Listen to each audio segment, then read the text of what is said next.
Well, they say 3 times a charm, but maybe it's 4 times a charm. Hey, everybody, welcome to Chef AJ Live. I'm your host, Chef AJ, and this is where I introduce you to amazing people like you who are doing great things in the world that I think you should know about. And no one is more amazing than the legendary John McDougall, who is celebrating his 75th birthday today with us. And it looks like it's working. Thank you for your patience, Dr. McDougall. In honor of his birthday, he's joined by his wife, Mary, and we're going to be giving away a couple of copies of my latest book, Unprocessed, forward by Dr. John McDougall. You need to stay till the end of the show and answer a few trivia questions about the McDougalls to win, but you got to be watching on YouTube and you got to have a U.S. address. Without further ado, thank you for your patience, Dr. McDougall, and happy 75th birthday. Well, thank you. I'm lucky to be alive, considering the way I've taken care of myself. But we'll get into that a little bit later. Did I have a chance to show people my birthday gift from Chef AJ, the shirt? Did they see it?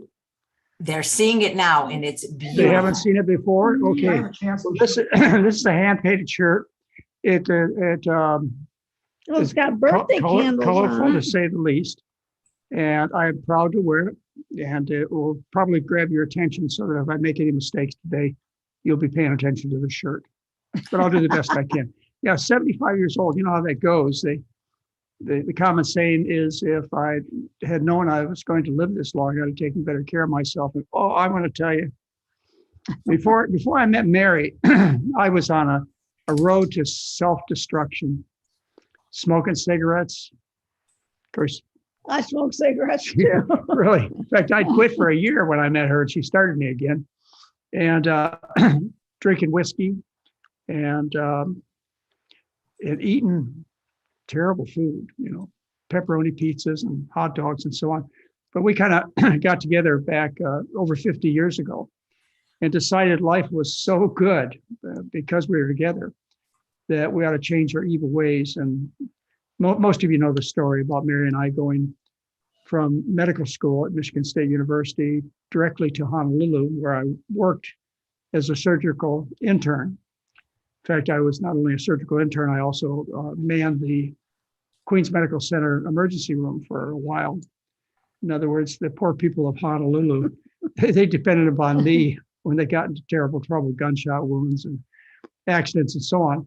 As an intern. Yeah, well, yeah, but I needed the money, and they needed somebody that could do the job that I could do. Wow. Anyway, after a year as a surgical intern, we went to the Big Island of Hawaii, and that's where we really, really learned about good nutrition from our patients. But we didn't really change the way we ate We on didn't. the Big Island. I mean, We maybe started- a little bit. We ate organic grass-fed beef. I think we went to brown rice too. Oh, maybe they ate brown rice. And I was so convinced that the American diet, the need for calcium and protein were so important that many of you know our daughter Heather. When Mary was pregnant with Heather, which was close to 50 years ago, we attended a childbirth education class, and in that class were a couple of people that really changed our lives, Buzz and Susan Hughes. And Susan was pregnant, of course. She was in the childbirth education class. And I was so worried about her because she was a vegan and she was growing a baby in her uterus. And good grief, I couldn't imagine that it would be healthy eating a diet with no animal foods at all. And so what Susan agreed to is if because it was clean, she agreed to eat fish if I would catch them for her in the ocean and bring them to her. I don't know whether she ever ate them or not, but I spent the entire pregnancy with a goal to make sure Susan got enough protein to of course have a healthy baby. And boy, was I mistaken about good nutrition, about the needs for a fetus and a pregnant mother. And fortunately, we got this straightened out so that our last child, Mary ate well during her entire pregnancy. It was a really, really easy pregnancy. Anyway, that's kind of where we came from. And I believe it was 1977 that we had our last big, probably the last time we ate any real meat as far as a meal plan goes. It was back in about 1977. Probably. Yeah. And since then, we've been pretty good to ourselves. And the consequence is that we are alive. And I'm particularly thankful because most of you know I have a history which I deserved, being very, very sick young man.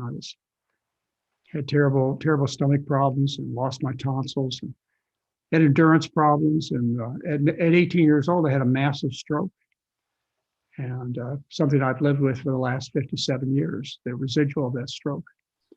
I was 90 pounds heavier than I am now at one point, thanks to the hospital system, which gave me free food. And I would not have made it to the end of my 30s, probably the end of my 20s. I would have been dead, or at least had major heart surgery.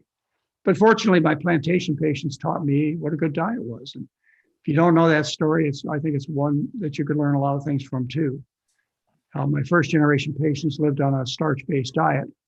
In this case, it was mostly rice. It was Chinese, Japanese, Filipinos, Koreans were the plantation workers I was taking care of. And the ones that lived on rice and vegetables with virtually no meat and no dairy, they were strong and healthy into their 80s and 90s. And one of the things, and I'll tell this group because Mary wouldn't let me get away with telling any other group, is one of the things that I saw in my practice. I was a general practitioner taking care of 5,000 people.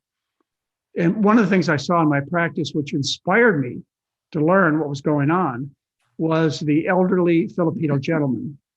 And anybody who knows about plantation practices knows some of the traditional of people in Hawaii. You know how true this is.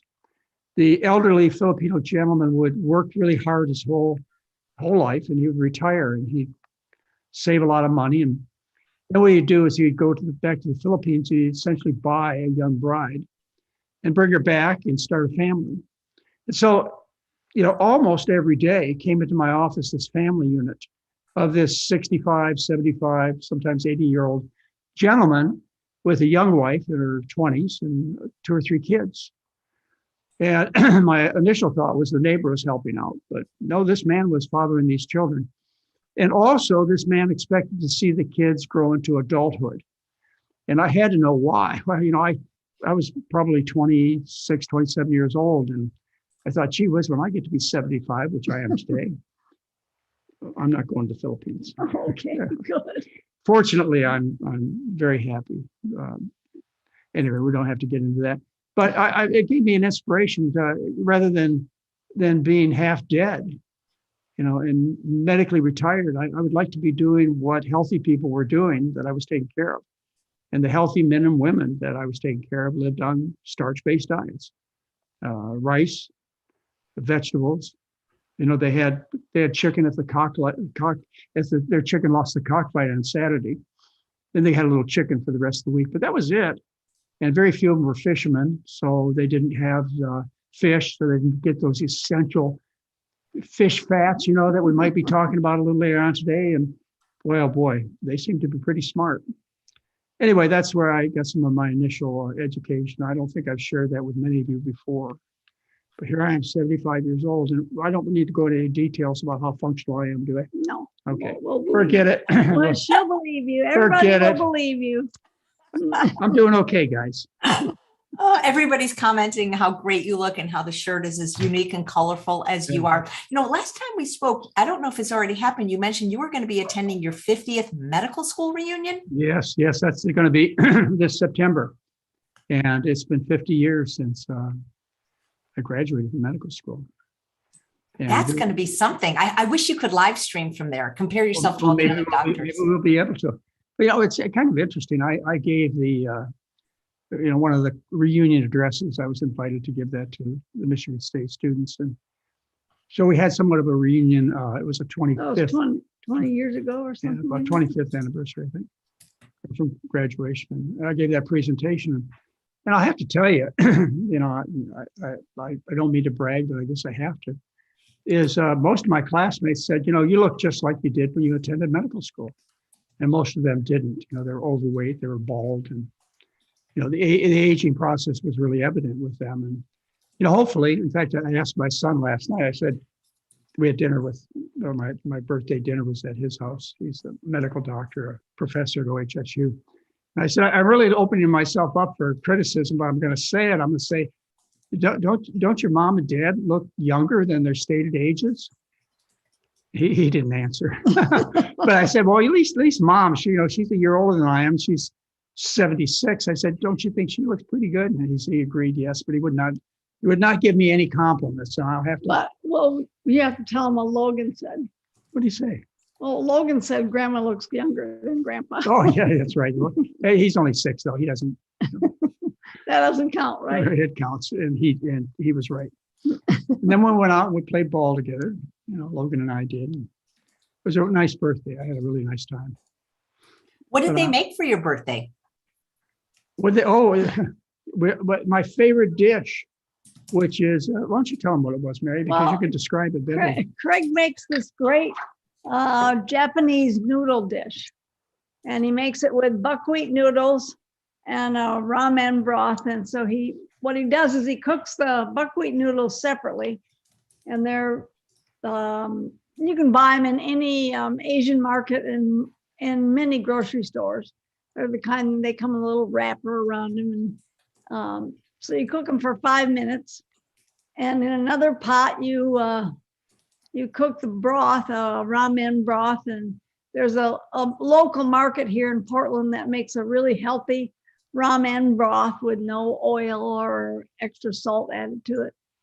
And he makes a broth with tofu chunks, just plain tofu chunks, and organic tofu, which all is. And shiitake mushrooms. And then in another pan, he has a big pile of chopped bok choy or charred broccoli florets and things like this.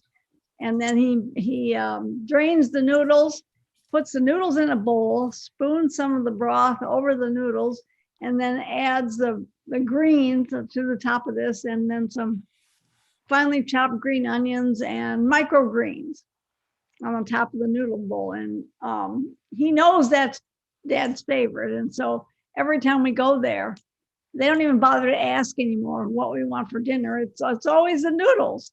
Yeah. And Craig makes them the same way all the time. And I can't quite get mine to turn out as good as he makes his. So I don't even try. Yeah, I know. But last night you watched carefully to I did. pay attention to the detail. Maybe So that's what we Craig, had. that'd be great if Craig could come on the show and show us how to make it. Was there a birthday cake? Because it is a special day. Well, actually, he didn't make the birthday cake. We have we actually have here in Portland a vegan bakery, which is called Piece of Cake. And you go there and you can get any kind of birthday cake made vegan. So it's not really healthy. I mean, it's got oil in it and things like that. But since we only have it a couple of times a year, we figure, and we have a little tiny piece, I figure we can handle it. So we had a carrot cake. A naked carrot cake. Please tell them it was And we had a cake. naked carrot cake, which means it didn't have all this frosting all around the sides of it. And it was about this big. It was this little 6-inch cake. And we only ate half of it. And that's like what was Well, 6 of us. 6 of us. Ate about half of it. So you can tell how small our pieces were. Anyway, See, now, I would have figured you a chocolate guy, Dr. McDougall. yeah, well, I do. You're right. You're absolutely right. But I like the carrot cake. It was good. Had lots of carrots and nuts in it. And Thank goodness that we only have, at least up here in Portland, we only have 6 birthdays a year. If we count the rest of the family, then we have about 15 birthdays a year. But, on birthdays, you have birthday cake. It's a special occasion. The problem is that Americans, Europeans, people who live in rich countries, they have a birthday party every night after dinner. And sometimes every day after lunch, they have a birthday party. And that's why they're sick. They've instead of having rich foods on special occasions, it's a everyday thing, three times a day. People start out with Easter for breakfast, and then they go on to Thanksgiving and Christmas for lunch and dinner. And then they have a birthday party after each lunch and dinner. And what would you expect but for people to become ill with that kind of rich food eating? It's really that simple. And so what you do, well, if you're sick, as most people are ill, which consider 80% of people are either overweight or obese. Half the people are pre-diabetic, 10, 12, 15% are frankly diabetic. Half have major artery disease, end up with strokes and heart attacks. When I say everybody's sick eating the Western diet, I don't think I'm off base much. But initially, what our patients have to do is they have to repent and decide that they're not going to feast at all for a while. Usually takes about 4 months to get well. Sometimes they have extra weight to lose, and then they lose it about 10, 12, 14 pounds a month. So they get down to trim body weight, but usually most of their problems are gone within 4 months. They start to get better in about 4 to 7 days. And that's because you have to have 4 to 7 days to clear the gut out, to get all the bad food out of the intestinal tract. Then they start to get better. The arthritis goes away, the blood pressure drops, the cholesterol drops. And, it's quite quick. The body heals itself. And by 4 months, pretty much everybody's cured of all the problems they're going to get cured of. The body heals very rapidly. If you've ever had the experience of somebody who's gotten in an accident, say a bicycle accident or a motorcycle accident, they've broken legs and arms and ribs and collarbones and heads and got lacerations all over the place. Even with that kind of massive injury, they're in a wheelchair in about a week, and they're up on crutches within 3 weeks. And within about 3 months, they're back on their motorcycle or their bike. And hopefully they won't re-injure themselves, and they continue to be healthy. But it doesn't take long. And I would offer you this as a birthday message from me to you, is that any program that's being sold to you that seems worthwhile testing, it's not going to kill you. It's reasonable in terms of money, time, and effort for you to test. They give it a test. And I assure you, if it works, it'll work immediately. And certainly within 4 months, it'll work. And by that time, you ought to abandon whoever's teaching you. And I would offer you that challenge for our work. We have published scientific data that shows how quickly people get well. And probably more importantly is we have published scientific data that shows that people make permanent changes. Our compliance rate for a year is 85% of people. That's what Oregon Health and Science University, what they observed when they looked at our patient population, is 85% of people are compliant with the McDougall diet for a year, which means they're permanently. But that's only after they have learned it from us. Yeah, you have to learn it right. We have a lot of people that come through our telemedicine program, and they tell us, well, I've been doing the program for a couple of months now, and I just can't seem to get it right. For 10 years. So they don't quite get all the fine points. Yeah. And so then they come to us, and then by the time they leave, they say, oh, well, now I understand what I was doing wrong, and now I'll be fine. Yeah. So if you read it and you try it yourself and it doesn't quite work for you, then come to our telemedicine program and we'll teach you how to do it right. And then you won't have any problems. They're very inexpensively, very time efficient.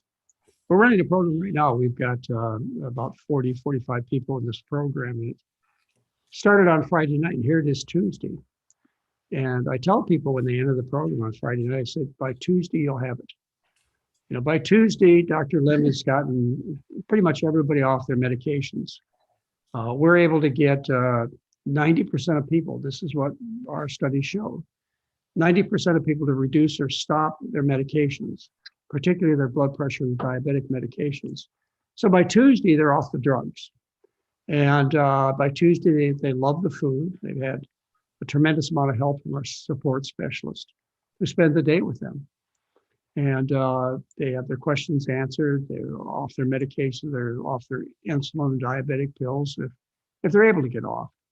And as I say, nearly 90% of people are able to get off. And these are type 2 diabetics, of course. So anyway, it doesn't take long. Here, what we're talking about is 4 days. Let's see, Saturday, Sunday, Monday, 4 days, 4 days. It's amazing what happens when you start taking care of this phenomenal thing called the human body. Your body is always healing, folks. It's just that you gotta back off on the damage. The healing processes aren't able to keep up with the damage caused by the fork and spoon, or maybe the cigarettes, or maybe the alcohol, or whatever. You stop the damage and then you recover. It's that simple. The miracles in your body. And that's enough pep talk there for my birthday. Mary, are you making another special meal today for his actual birthday? No, you know what? I just asked him while we were waiting to start this, what he wanted for his birthday dinner tonight. And he said, baked potatoes with mango salsa. And so that's what he requested And for a, his. li- and a little boiled broccoli. Oh yeah, I'll put some broccoli. Yeah, and I have a choice. He could have asked me for, But that's what I want to have for dinner tonight. And that's what I enjoy most. And we have a big day today. We started out this morning with Mary and I do a fireside chat with the group every morning that they're in the 12-day telemedicine program. And I have this opportunity to spend time with you today, AJ, your group. And at 3:00, I'll be giving the lecture on obesity and the lecture on diabetes, lectures I've given to your group. And I will share this with them. And I'll probably get done about 5:00, and I'll look back at the day and I'll say, this is exactly how I want to spend my day. I love to work. I really, really enjoy what I do. And so for every birthday, I try and plan it so I work hard all day long. And that's what I do for happy birthday, work. Do you have so many wonderful talks you've given over the years. Is there one that's just your favorite that you just never mind giving again and again? All of them I feel that way about. It's kind of like your children. You love each and every one of them in a different way, but no, not really. I have a series of lectures, and probably if you go look at our website and look at the internet, I must have somewhere about 70, 80 different lectures that I've given. We're putting together a series now, which I've shared with you. I put together a series where the topic is what I'd like to be able to tell you if I was your doctor. These are the things your doctor should tell you about high blood pressure, heart disease, heart surgery, breast cancer, diabetes, obesity, autoimmune diseases. These are things I've shared with your audience. And I put it together now. I'm putting together 2 series of lectures that I'll only be talking about a bit on your presentations that you give, but there'll be programs that we intensively monitor and help people with. The one I put together is on anti-aging. We'll talk a little bit about that this morning. And the other one I put together, and I've got a bit of more work to do on that one. The anti-aging talk is all done, and it'll be packaged, and we'll let you know about it because you'll find it of great value. The second one that I'm working on now is on postmenopausal women, and this is dedicated to women who are in their postmenopausal years, the things that they are most concerned about, like hormone replacement therapy, menopause, bone mineral density tests, osteoporosis, uterine cancer, breast cancer. Now, this is fully dedicated, this series of talks is fully dedicated to women in that particular age group. And then after I finish that, I'll put it together a series on premenopausal women and the things that you'll be most interested in. These will be things like pregnancy and children, and we'll talk a bit about the various kinds of cancers, heart disease, cholesterol, and so on. But again, those are topics that have been covered thoroughly in the postmenopausal section also. So this is stuff that he wants everybody to know after he's gone. I'm sticking around.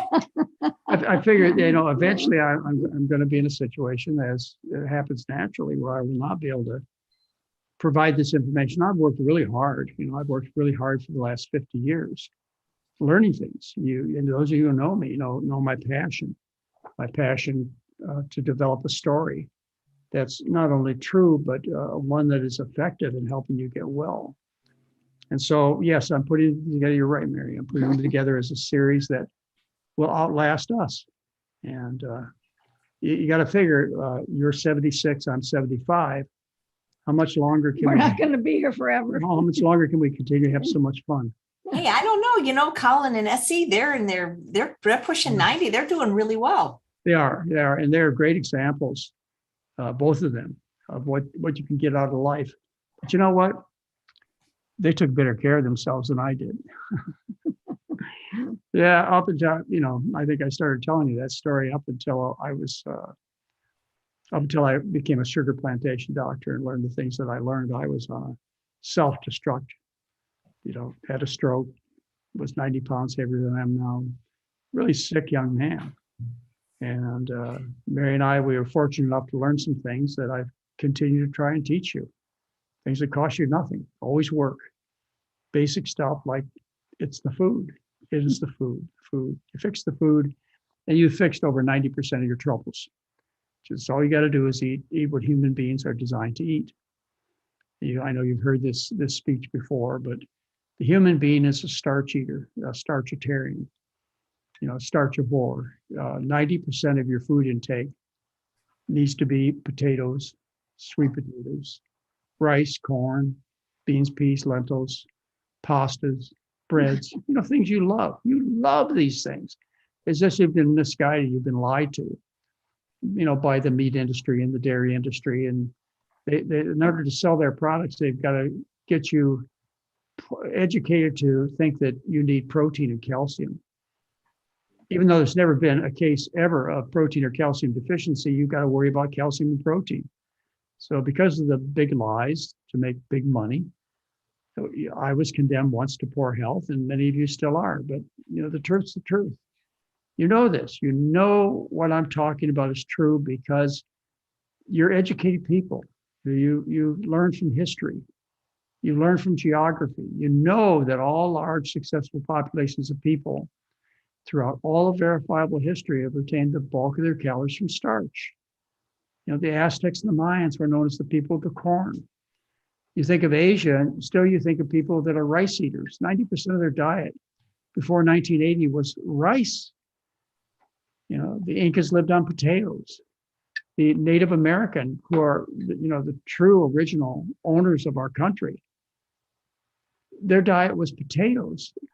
And also we have something called the Three Sisters, which is the Native American diet, which is corn, beans, and squash, the Three Sisters. This idea of you need protein and calcium is just a way of selling meat and dairy. You've been lied to, and you can straighten that out. You can get the truth. And as I told you just a minute ago, once you understand the truth and you apply it, you'll get better very quickly. In 4 to 7 days, you'll start to get better. Within 4 months, everything that's going to be fixed will be fixed, which is about 90% of your troubles. Cost you nothing. No adverse effects. Actually, will cut your food bill by as much as 80%. Good for the planet, good for the animals.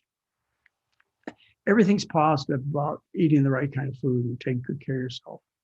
Well, I've been so lucky, AJ, I tell you, to have such a simple message that's benefited so many people over the years. I'm the luckiest doctor in the world. My patients get well. They don't get a bunch of excuses and a handful of pills. They get well. And I know there are a lot of your listeners out there that have had the opportunity to follow what Mary and I learned. And yeah, the exceptions are rare, that you didn't get exactly what we told you to get or you expected to get. There are exceptions, of course, but they're rare because the principles are so solid. The comparison I give is how many people do you know that have been heavy smokers who quit smoking who didn't get healthier, or hardcore drunks who gave up the booze? How many of you know that didn't get well? The answer is none. Same thing with the food. If you're being poisoned by the rich Western diet, the body's going to heal itself once you figure out how to stop the poisoning. Once you figure out that you need to eat a starch-based diet. It's no more complicated than that. Anyway, you had some things you want to talk about today, AJ. Yeah, so of course, anytime you're on, the audience doesn't always know the topic in advance, so they send in lots of general questions if you'd like to address some of those. But also, I sent you a couple of articles from the medical research because we're probably not going to change the minds of the people that believe that keto and carnivore are healthy or that lectins are unhealthy. But in the vegan community, there seems to be growing dissension about oils in general, omega-3 in particular. And so I sent you a couple of articles about that because people are still so concerned that if they don't take a DHA supplement, they're going to get dementia later in life or Alzheimer's. And, lots of the younger doctors and nutritionists are basically saying oil is good. And I don't understand that even if it's good, it's so calorically dense. Who are these people that are eating oil? I just can't figure it out. They're snake oil salespeople. That's what they do. You'll find most of them are selling supplements. So they have a reason for giving you that kind of message, but it's not true. It's not true. I mean, you do require essential fats, but essential fats are made by plants, all essential fats. Only plants have the ability to desaturate at the carbon-3 and carbon-6 position. So we have omega-3 and omega-6 fats, which are essential fats. And the idea that you need to have extra DHA or EPA to be healthy to avoid dementia or Alzheimer's disease, it's nonsense. You know it's nonsense because there have been populations of billions of people who've been terrestrial. They have been landlocked in the sense that they had no access to these concentrated fish oils. They didn't live by the ocean. And yet, they developed societies and brains and didn't get Alzheimer's and et cetera. So, I mean, that just from your own observations that this is just silly. Now, you do need these essential fats, but as I mentioned, they come from plants. And the excuse that I hear from these snake oil salespeople is they tell you that the human body is not able to efficiently convert alpha-linoleic acid, ALA, into EPA or DHA. Nonsense. The human being does that very efficiently. And then, when you look at the research, AJ, and I've done this for you because I know this challenges a lot of your listeners. And I actually sent you a couple of papers. And this was just for, about 5 minutes of research initially. I made sure that the other research agreed with what I had to say. But within the first 5 minutes of just going to the internet and putting in the topic, DHA and Alzheimer's or DHA and dementia, once you get past the snake oil salespeople, the ones that profit from selling these supplements, then you find articles like I sent you. I don't know whether we can tune into a couple of these. If we can, I will. I'll show you. In fact, I did this for your listening audience so that they stop being fooled. And don't let him kid you. It took him a lot longer than 5 minutes. I have them pulled up on my screen, and I can share the links with the audience. Go ahead, show them if you want. Let's see. I actually have the. Anyway, why don't you go ahead and show them, and just look at the titles of the articles if you'd like to show them. All right, let me screen share. I'm not. And folks, the idea is that you need these articles. You need to get them from AJ, from Chef AJ. Here one, why have the benefits of DHA not been borne out in the treatment and prevention of Alzheimer's disease? How clear can it be? Look at the title of the article. They spend like 20 pages telling you that there's no evidence that DHA prevents dementia or Alzheimer's disease. They've tried to do randomized controlled trials to prove the benefits that you're being lied to about. And they failed over and over and over again. Here's the article. There's another one. Put the other one up. The other one is here. This one. Well, I like this. Okay, let's read the effect of icosapentaenoic acid and docosahexaenoic acid supplementation to control cognitive decline and dementia and Alzheimer's. A systemic review. And DHA supplementation did not, okay, you read down there in the conclusion, did not affect, whatever it says, you can read it. It doesn't work. Good grief. These are big review articles that looked at the science out there for all the science. And of course, you'll find these review articles are not funded by the supplement industry. So that's the difference is the articles that say that it works are funded by the supplement industry. You got it. The industry has discovered that the way to sell people is to hire scientists and to use the proper methodology to get the results that you want. And these two review papers, which I hope you download from Chef AJ, and you try and find something that can test this, that's not heavily biased. You won't. These are great review papers. So anybody who preaches the nonsense that you're going to be demented or develop Alzheimer's disease, which is the most common cause of dementia, they're lying to you. I can't say anything. They're lying to you. Why? Well, they sell supplements. Maybe that's the reason. Maybe they want to have some unique part of their dietary lifestyle program. And oh my goodness, it happens to make them enough money to buy a Tesla. Well, I remember you had a discussion a couple of months ago on a program with a doctor, and he was promoting that you had to have these fatty acids in order to be healthy. Selling salmon. Yeah, all right. He was selling salmon. Yeah. And John kept asking him, "Do you sell supplements in your office?" And he refused to answer the question. Well, he finally did. He finally did, and he finally admitted that he did. Well, I got very upset with him because he was telling people to eat salmon. Enough fish have died from these lies. And then he said, then somebody asked him, would you define what obesity is? And he started talking about BMI and all kinds of things. And I just said, you heard it. You were there. You listened to it, AJ. You know what I'm talking about. I said to him, well, one way to define obesity is to take off your clothes and look in the mirror. Take off your clothes and look in the mirror. You want to define obesity because the speaker was generous in his body fat. There was no doubt in my mind that he believed in eating fats. The fat you eat's the fat you wear. I know I'm not kind. I'm not politically correct, but he's not going to change. And now that he's 75, I don't have to change. You don't have to change. No, now they can just write you off as a crusty old man. Well, they've got, look, you listen to what I have to say, and you find other people contesting what I have to say, and they're well-meaning people, they're well-educated people. You just say, well, Dr. McDougall, he's old. Plus, he had a stroke when he was 18. Why don't you prove he's wrong? Come on. You're fighting him when he's got one glove off. He's demented. Don't you want to contest with him? And they're always sorry when they do. Well, let's just say I do my homework. And Mary's right. Even though I found those 2 articles within 5 minutes, and you will too, I made sure that I didn't miss much. I put the work into it. You want to have any doubt as to how hard I work when people contest with me? You go to YouTube and you put in Dr. Michael Greger and Dr. John McDougall. You'll see some interesting discussions there. About the potato. About the potato.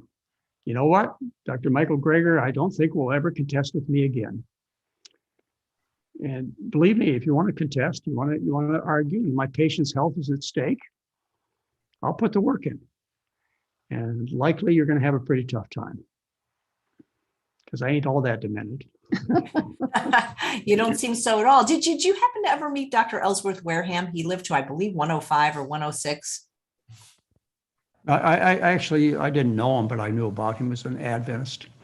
He was sharp as a tack. I don't know. I don't think he took any DHA, but I had him on my show, and when he was like 103, and he was the only thing he stopped, I think like at about 102, he stopped driving. And at like 97, he stopped working because he was doing surgery and his wife wanted to spend more time with him. Well, there are exceptions out there, and we all want to use them as ideal people and emulate their good behaviors. But by and large, most of these people are what we consider moderate people. They just do a little bit. I'm not a moderate person. Okay, I got a type AAA personality. I do everything with enthusiasm. And I got myself into big trouble. I told you a few minutes ago that I had a stroke at 18 and I was 90 pounds heavier than I am now. I had all kinds of health problems because I ate the rich American diet with enthusiasm. Well, I had an interesting conversation with my great-grandmother. My great-grandmother, who lived to be 106. But when she was about 103, we had an interesting conversation. Let's go back a little further than that. Back when I was a young boy, she would say to my sister Kay and to me, "You guys eat too much meat. It's going to make you unhealthy." And here she's 103, and I'd become a vegan. I didn't eat any animal products at all. And she asked me if I'd go out and get her a hamburger. And I knew exactly what she wanted me to do. She wanted me to go get a hamburger that was wrapped in a yellow paper, that had airy white bread buns and a wafer thin piece of beef and 2 pickles and mustard and ketchup. And I took this little hamburger home to her, and I cut it in, and she opened it up and she cut it into quarters. And then she took a quarter of that burger and she shook it in my face and she said, if you'd eat a little more meat, you'd be healthier. And then she proceeded to eat 2 quarters, and she put the rest away for later. But at that same restaurant, I ordered 2 double cheeseburgers, a couple of milkshakes, and a big order of fries. I don't do that. I don't do moderation. So what I've had to discover is that what I do is I turn my enthusiasm positively, because I'm not going to change my personality. And I very enthusiastically do good things. Like tonight, he won't eat just 1 baked potato. He'll probably eat 3. Yeah, well, they're really good. I mean, potatoes are so satisfying. But anyway, go ahead, AJ. I was just wondering if you guys ever had a Wendy's baked potato, because when I'm out and about, they're a lifesaver. And I don't know, Mary, how did Wendy's make them so fluffy? Well, what I have learned, AJ, is that if you take russet potatoes and you scrub them really well and you bake them at 425 degrees for about an hour, the insides get fluffy and the outsides get kind of crispy. And so the fluffy, it takes that high heat to get the insides fluffy. So I'm sure that's what they do there. They're so good. I mean, I like when It's been a long time, but we have had them in the past. Yep, that's neat. What question, Dr. McDougall, do you get asked most often, and do you ever get annoyed having to keep answering it? Oh, I don't know. I don't think I ever get annoyed at people's questions. Just like I never get tired of giving the same talks. Everybody's different, and if you're going to interact with them, the conversation is always fresh. So I think probably you get asked the most about the fake meat products.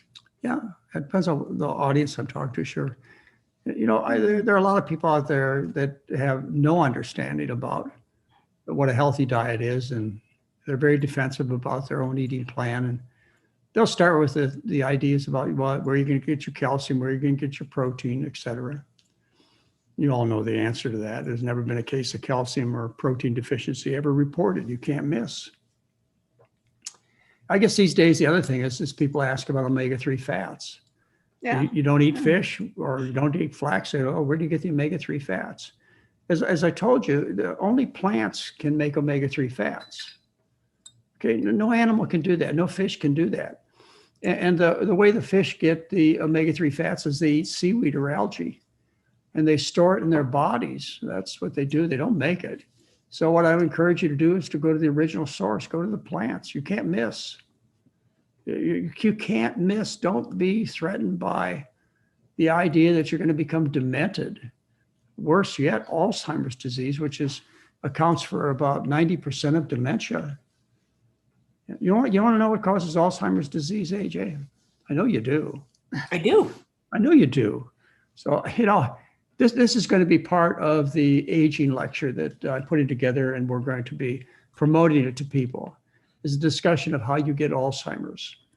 And you get Alzheimer's from aluminum poisoning. Okay, that's what it is. It's aluminum poisoning.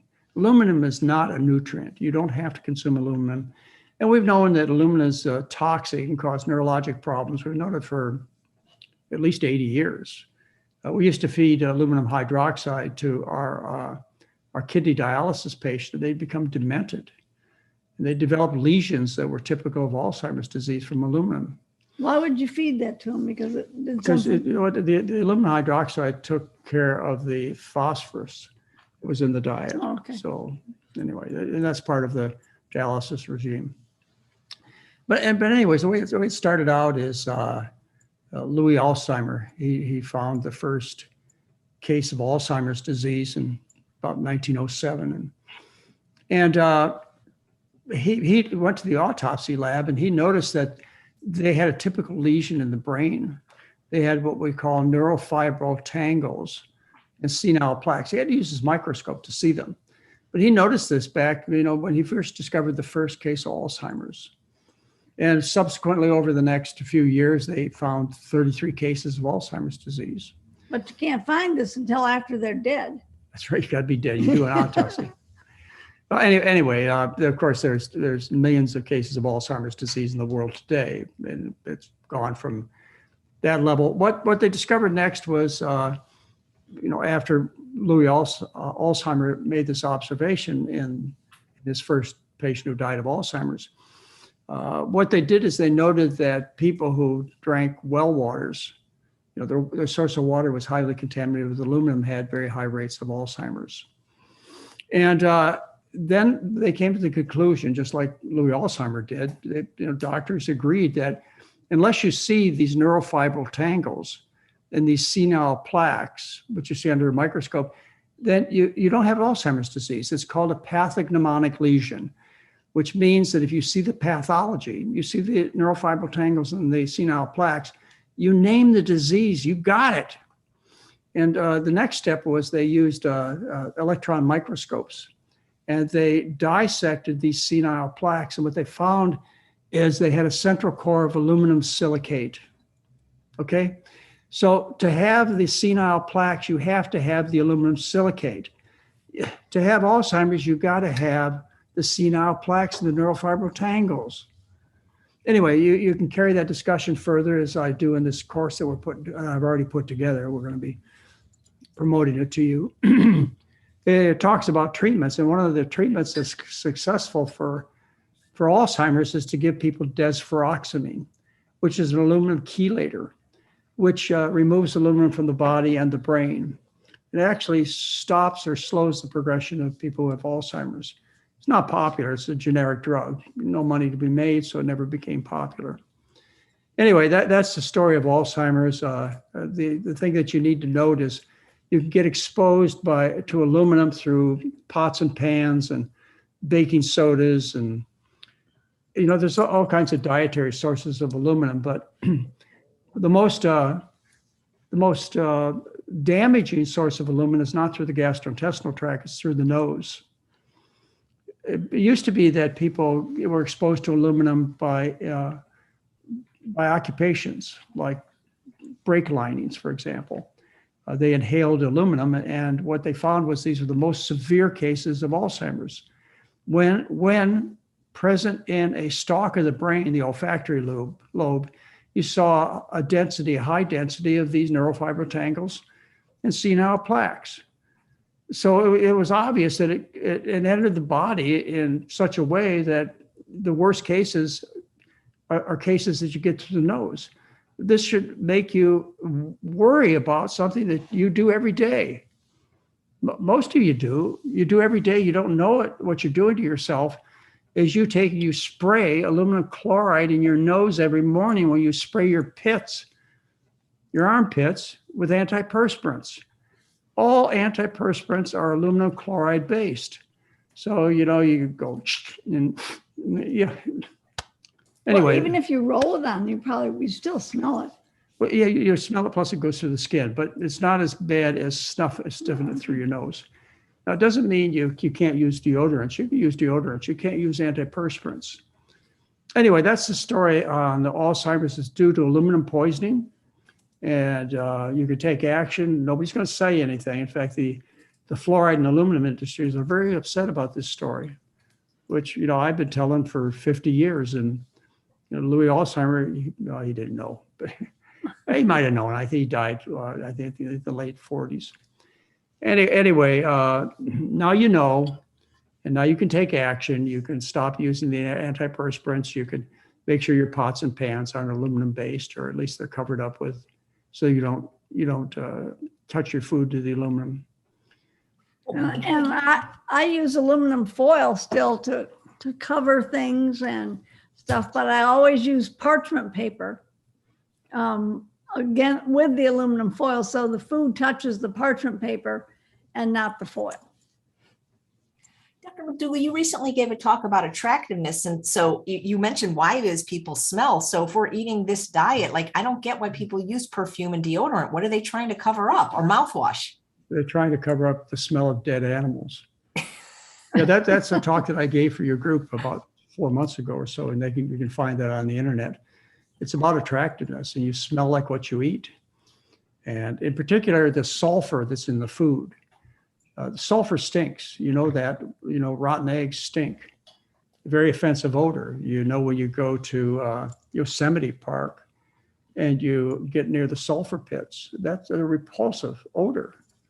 So sulfur stinks. You have to ask yourself, where do you get the sulfur from? It's the food.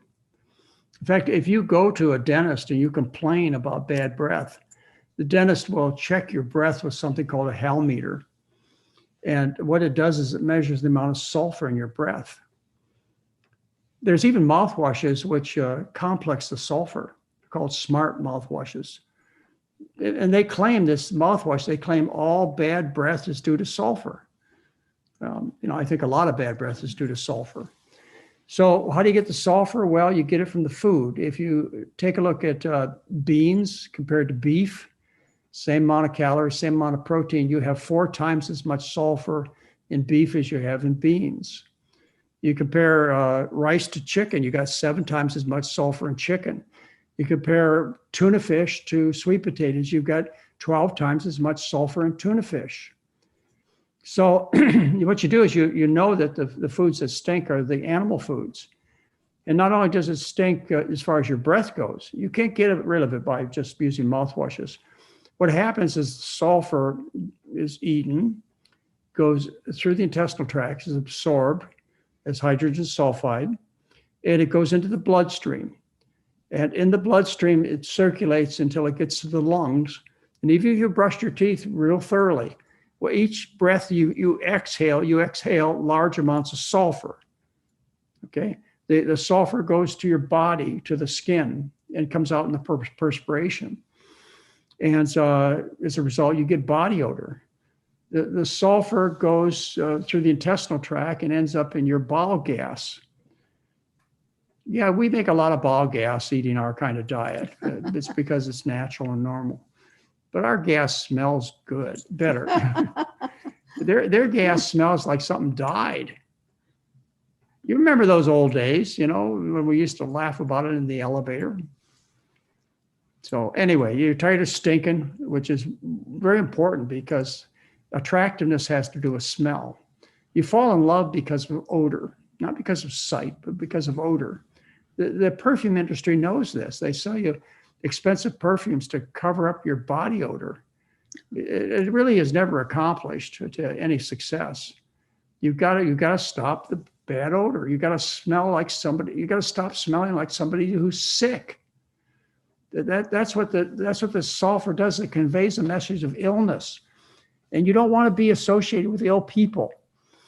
You when you reproduce, for example, and you're mating a man and woman to produce an offspring, you want to produce the best offspring possible. And one of the clues to finding a healthy mate with healthy sperm or healthy eggs is by odor. And it conveys to the person that you're dealing with to produce this offspring, you're dealing with a healthy person. And it's not just reproductive issues we're talking about. We're talking about in your business, in your workplace, in your schools. Whether or not you get promotions, with the salary you make, depends upon whether you're healthy or not. People who are overweight or diabetic, they have a decrease in the amount of wages that they get. And they're less likely to be hired. They're less likely to be accepted into a college. And if they're in school, they get poorer grades because of the body odor, the stink. We naturally want to be around healthy people, and the clues to health are odor and sight. It's all natural, folks. This is something that has to do with survival of the species. Anyway, that's what you wanted to hear, didn't you, AJ? Great. But I gave a very extensive lecture on this with you can read all the scientific research. I always put the research, the studies down in the right-hand corner of the slide. So if you're interested, you can look it up. You can see whether or not I'm exaggerating, whether you can see whether or not I'm telling you the truth. You can learn more. And most of you will. You want to know how to stay healthy, how to live long, how to have a high quality of life. And you do that with the right kind of information, and you don't get that information from industry. They're out to sell products. Yep. Hey, here's a funny comment from Stephen, who's watching live. Good to see you again, Stephen. He goes, I'm more concerned with heart disease than fart disease. Yeah. Well, I gave a whole lecture to your group on heart disease, what causes it, why heart surgery, both bypass surgery and angioplasty, do not save lives. I explained to you exactly why. I talked to you about rupture of plaques, which cause heart attacks. So it's not the old disease in your arteries that cause you to have heart attacks and strokes. It's the volatile, fresh disease. And what happens is these pimples inside your arteries, they pop and they cause the blood to clot and you have a heart attack or stroke. And unfortunately, our surgeries just can't take care of that kind of mechanism. And that's why, the studies are absolutely consistent that heart surgery does not save lives. Yet people continue to buy into it. Why? Because it's business. And their doctor says it'll work. Well, you know what? They're part of the business. They make money. Yeah. So these are expensive procedures. They cost thousands and hundreds of thousands of dollars, heart surgeries do. Potatoes cost nothing. Yeah. Why would I sell you potatoes if I'm interested in making money? Yeah. Colonoscopies make a lot of money too. Yeah. Did I give you that lecture? I haven't given you that lecture yet. Yeah, oh no, I can't wait for your GI lecture because I love that book with all the pictures. I have a new lecture out, which again we'll present to you as part of the series we're doing on postmenopausal women and premenopausal women. Oh, but you have a great GI lecture too that you could do for AJ. I've done it for her one time. Oh, really? But yes, I do. I think you did it for the summit, but I don't think you did it for the regular show that everybody has access to. So that would be really fun. Happy to do that sometime if you want to schedule it. That's a really fun lecture. It really is. So here's a kind of an interesting question from Gunther, who says, congratulations on your 75th birthday. Yeah. He says, can you please ask Dr. McDougall what other potatoes can improve your eyesight? My grocery store in my area don't carry white potatoes. I heard him say white potatoes can improve a person's eyesight, but they only carry Yukon Gold, red potatoes, and russets. Well, they're full of. Those are all white potatoes. Yeah, and they're full of lectins. Lutein, and the other precursors that prevent macular degeneration. White potatoes are loaded with lutein and other precursors that populate the ocular nerve and keep the macula healthy and prevent macular degeneration, which is one of the most common causes of blindness as people get older. They develop macular degeneration.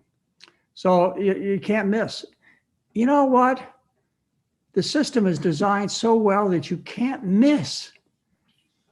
If you eat a starch-based diet, it has all the protein and essential fats and carbohydrates and fibers and phytonutrients all present in the basic starches. The exception is that if you eat starches that are grown above the ground, but like grains and legumes, you have to add a little bit of vitamin A and vitamin C in the form of broccoli or a slice of orange. But underground storage organs are complete. They have everything you need, except B12, which we're not going to talk about. But the human being would not have been on this planet for 750,000 years. The humanoid would not have been on this planet for 2.5 million years if we required a dietetic handbook to stay alive or a dietitian to follow us around to stay alive. It had to be a relationship of hunger with food. And if you satisfy hunger, you had to get everything you need to stay alive. Otherwise, the system would not have worked. You'd have died out as a species. Isn't nature kind? Oh my goodness, what a wonderful, wonderful planet we live on, and what a wonderful system, and we're so lucky. But unfortunately, you get bad information, and that's information that's designed to make somebody rich. It's called greed. Anyway, I don't want to get into any moral issues unless you want to. Nice. So some of the questions people are sending me, they're highly medical, so feel free to not answer them. And I'm telling people to take the program, that you're in the middle of one right now, but I believe you have another one in July coming up. Oh, well, hopefully, I think we're going to run one in June. Okay. Right now on your website, it says July, but. Well, it's July, probably so, July. yeah. It's probably July. The website is accurate. Usually Okay. every other month. And I'd encourage you to sign up early because the programs sell out. But people can only get a consultation with like Dr. Lim if they're in the program. Is that correct? The way it works is this: we run a special consultation for people who aren't sure that they want to join the program, and you're charged for the consultation with Dr. Lim. And if you decide to go to the program, then that charge is rolled over into the program, because part of the program is medical care. And Dr. Lim sees the patients initially, and then I see some of the more difficult ones. And that's all included.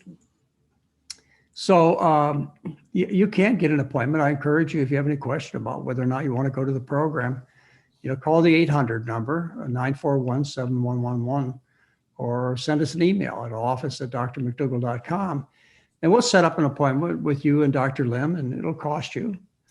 But as I say, it rolls over into the program if you take the program. But I have a patient that if July is the next program that we're running, I had a patient contact me this morning who has only 10% of their kidney function left. And this patient really can't wait till July. They've got to get the dietary issues started like right now. So the way we're going to handle it is Carol will call the person up or email the person and get them signed up for the July program. And Dr. Lim and I will start working with them immediately with the idea that they're going to take the program because you really, having a medical evaluation and the care we put in, reducing, starting new medications, whatever seems to be appropriate, you have to have more than that. You have to follow up with learning what you're supposed to do. That's the hardest part for some people. The first book we wrote is called Making the Change. Mary and I put this book together back in the late 70s. It was called Making the Change. It wasn't called Heal and Stay Healthy, because we knew the problem back then, as it is now, is to get people to change, permanently to change. And we've been working on that for the last 50 years. I've run live-in programs.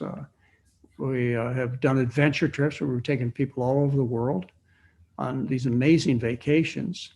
I've given lots of lectures around the world, and we've run weekend seminars and written 13 national best-selling books and did monthly newsletters. And we used to have over 100 restaurants that had a McDougall menu that served McDougall food, 100 restaurants north of the Golden Gate Bridge. And still, I would guess there's at least 40 restaurants, and this was 20 years ago, that still have a McDougall menu. If you come to the North Bay, you'll find easily Chinese restaurants, Mexican restaurants that have a McDougall menu right there on the wall. Why? Because it's been a big profit business for these restaurants here. They make inexpensive food for you that you really love, and you're a return customer. So it's good for business to serve our meal plan. And anyway, the point being is we've tried many, many ways, including lockup programs. The most successful thing that we've done is the telemedicine program. I think I know because we've asked people who've been through the St. Helena Hospital program, which I ran for 16 years, and the resort program that I ran in Santa Rosa for 18 years. We have people now who attend the telemedicine program, and they do it because they really need to. Any of you folks out there that have been with us in the past on a trip or a program, and you're not doing as well as you should, or you just want to have a great time, be with people that think like you do, then you should sign up for the telemedicine program that we run now. But anyway, the point being, when I ask, or other members of the staff ask, well, look, you've taken both programs. You've taken the lockup program, where we incarcerate you for 10 to 12 days. You've taken the program where we come into your home. Where you start out in the beginning, you start out cooking the food. You start dealing with problems as to what you're going to eat during the rest of the day in your own home. What do they prefer? And without exception, the answer is, I'd rather do the telemedicine program if I had a chance to do it again. Oh yeah, they miss the fact that 3 times a day they'd go to a fancy dining room and somebody would wait on them and serve them food, and they had a good chance to talk to other members of the program. That was always fun. They did that live, but traveling all the way out to Santa Rosa, California was a real burden and very expensive. Being away from their family and their job was a real burden. Now we're able to do that in their own life setting. And all around the world, we have people from Sydney, Australia, and people from Berlin, and all over the world we have people who attend because it's done over the internet, and it's very flexible. Even if you're in a big difference in time zones, the program works for you. Our support specialists are there for you when you're up and at 'em and helping you. And most of the meetings are accessible in your time zone, and those that aren't, like the lecture I'm going to give this afternoon, some people who are on the other side of the planet, that might be sleeping time. Well, they're all recorded, and you just can listen to them then. So it fits in really well with people's lifestyle, the telemedicine program. I know without a doubt, if you ask any of our staff, you ask Doug Lyle or Jeff Novick, you ask them whether they would ever want to go back to a live-in program, a residential program, they'll tell you no. In fact, they'd probably quit if we ever planned on doing that, because they love so much being able to teach from their own home, and the interaction, it's different, AJ. It's just like you and I talking right now. It's a kind of interaction that's different than us being in person. And some of that difference is very positive. We find the people are much closer to us in many ways, and they're in a more neutral territory, and they feel more comfortable asking questions and making sure that they get exactly what they came to the program for. Well, and they get a chance to know us much better because we meet with them every morning, and then after they leave the program, we have meetings with them every other week for a year. Well, but actually, I think the support specialist sees them every week. Yeah, the support specialist does. But you and I and Heather see them every other week. Yeah. So there's a big follow-up. There's at least a year follow-up for people. Anyway, that's what we do now. And I certainly hope that we don't have to go back to a residential program. But, if it seems appropriate, we thought about running another adventure trip. We took thousands of people all over the world, mostly in Central America and South America and Hawaii, those kinds of trips. And we thought about having an advanced study weekend. Yeah, we thought about having a live advanced study weekend, but the world is so crazy right now, and I'm sure in your community you listen to the reports on one virus or another that's resurging, and I don't know. Let's just say we're really glad that we have the internet to continue our message. Nice. I think that's so great what you do. Let them have the consult with Dr. Lim and then have it be applied to the class, to the program if they take it. It's a great idea. So here's a question from Sheba, and it's, can a person figure out the contribution of blood pressure medication to dementia symptoms if there is one? Could low blood pressure overnight cause insufficient blood flow to the brain? I think that person wrote me this morning. Oh, okay. I really do. Because I got that kind of question, just after I got up this morning in my email box. But look, these medications are dangerous. They all have adverse effects. So our goal is to get you off the drugs, and they're going to decrease blood flow to the brain. they're associated with dementia, with decreasing cognitive function. And whether one blood pressure medication is worse than another, well, there are some that are worse than others. Like, for example, your calcium channel blockers. They're associated with a high risk of suicide. There's some that you won't even Well, consider. calcium channel blockers Okay. are some of those. Angiotensin receptor blockers, they increase the chances of you dying of heart disease. But when you lower the blood pressure artificially by taking drugs, you're going to artificially decrease the perfusion pressure to the brain. The pressure's up for a reason. It's up because you've got a sick cardiovascular system. That's why it's up, because you can't effectively pump blood throughout your body because it's all clogged up with fat and diseased arteries. And so to get nutrients to your tissues, the heart has to compensate. The blood vessels have to compensate. So the pressure rises. It's supposed to go up. And when you artificially lower the pressure, you got to be very careful. If you lower it too much, it's called the U-shaped or J-shaped curve of mortality.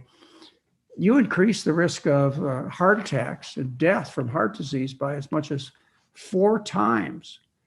And you increase the risk of stroke, at least double the risk of stroke if you're too aggressive with your treatment with blood pressure medication. So you need to be real careful. You got to have a really smart doctor who pays a lot of close attention to you. Or better yet, you can get off the darn drugs. Yeah, but you can't do it by yourself. Well, you can't. You're not supposed to. No, but I mean. Many people do. I know people. I know listen, people listen. that do that, but I mean, We don't tell them to do that. because you could really get into trouble if Yeah. if you stop by yourself. No, Yeah, I suppose.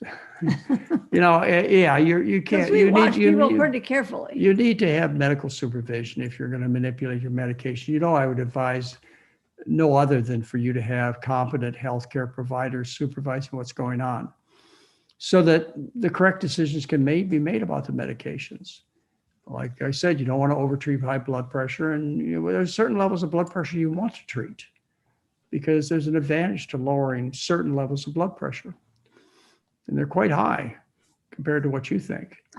And the same thing with diabetic medication. As I told you, our research shows this, uncontested, that nearly 90% of people are able to reduce or stop their medications, particularly their blood pressure and their diabetic medications. So, our intention is to get you off the drugs. Sick people take drugs. Healthy people don't. And if we have to use medications, then, I might give you a prescription, but I always give it with the concern that I hope I'm doing you more good than harm. Because all the medications have adverse effects. And I hope that, 6 weeks or 6 months or 6 years from now, you and I will look back and say, I did you more good than harm, but I'm just guessing that I'm doing you more good than harm. But remember, you said you were a good guesser. I'm a good guesser. I've been at this for a long time, and I'd put my money in my guesses. They're pretty good. But, sometimes I'm wrong. Fortunately, most of the time when I do make a mistake, I'm in a position where I can make another decision with you. And I have to say it's been extremely rare when I've regretted what I've done to try and help people. Extremely rare. Yeah. Dr. McDougall, is there something called -3 LDL cholesterol? Probably. I don't know. I don't know if I understand. I can't keep up with all the nonsense that goes on with fractionating cholesterols and particle sizes and, lipoprotein A's and B's. And, oh, man, I'm just a country doctor. Now, people love that stuff, though. So do laboratories. So do doctors. They love all the little numbers they get to see. They love the numbers because, come on, doc, keep looking. There's got to be something you can test for that I won't have to give up my cheeseburgers. Come on, one more test that says it's okay for me to eat cheeseburgers. I just use total cholesterol. That tells me enough about your condition for me to make decisions. And the only decision I have to make, because you're going to follow the diet. Otherwise, why would you bother talking to me? And the diet is no cholesterol and dramatically drops blood cholesterol. Our results are within 7 days, the average reduction in cholesterol is 22 milligrams per deciliter. Okay, and that's That's in average. that's in 1,703 people. So you're going to follow the diet. The question is whether or not I be more aggressive, and that's whether or not you take statin drugs. Well, the statin drugs are extremely low benefit. They're weak. It's very difficult to show an ultimate outcome of living longer and better by taking these drugs. You have to apply these medications to very sick people to see any statistical benefit. You'd be amazed. Well, maybe you wouldn't be amazed. Maybe you'd realize that by using these statin drugs, what you're doing is you're lowering cholesterol. You're not making the body healthier. You're not improving the condition of the arteries. All you do is lower the cholesterol. The cholesterol is not the problem. Okay, I've never seen a patient die of high cholesterol ever in my whole career. The problem is that you're eating food, it happens to be high in cholesterol. You're eating food that makes the body sick. And one of the signs of this sickness is you have an elevated blood cholesterol. You have lots of signs. You have elevated uric acid, elevated blood pressure, elevated blood sugar. You got too much body fat. They all kind of go together. Yeah, it's called food poisoning. Wow.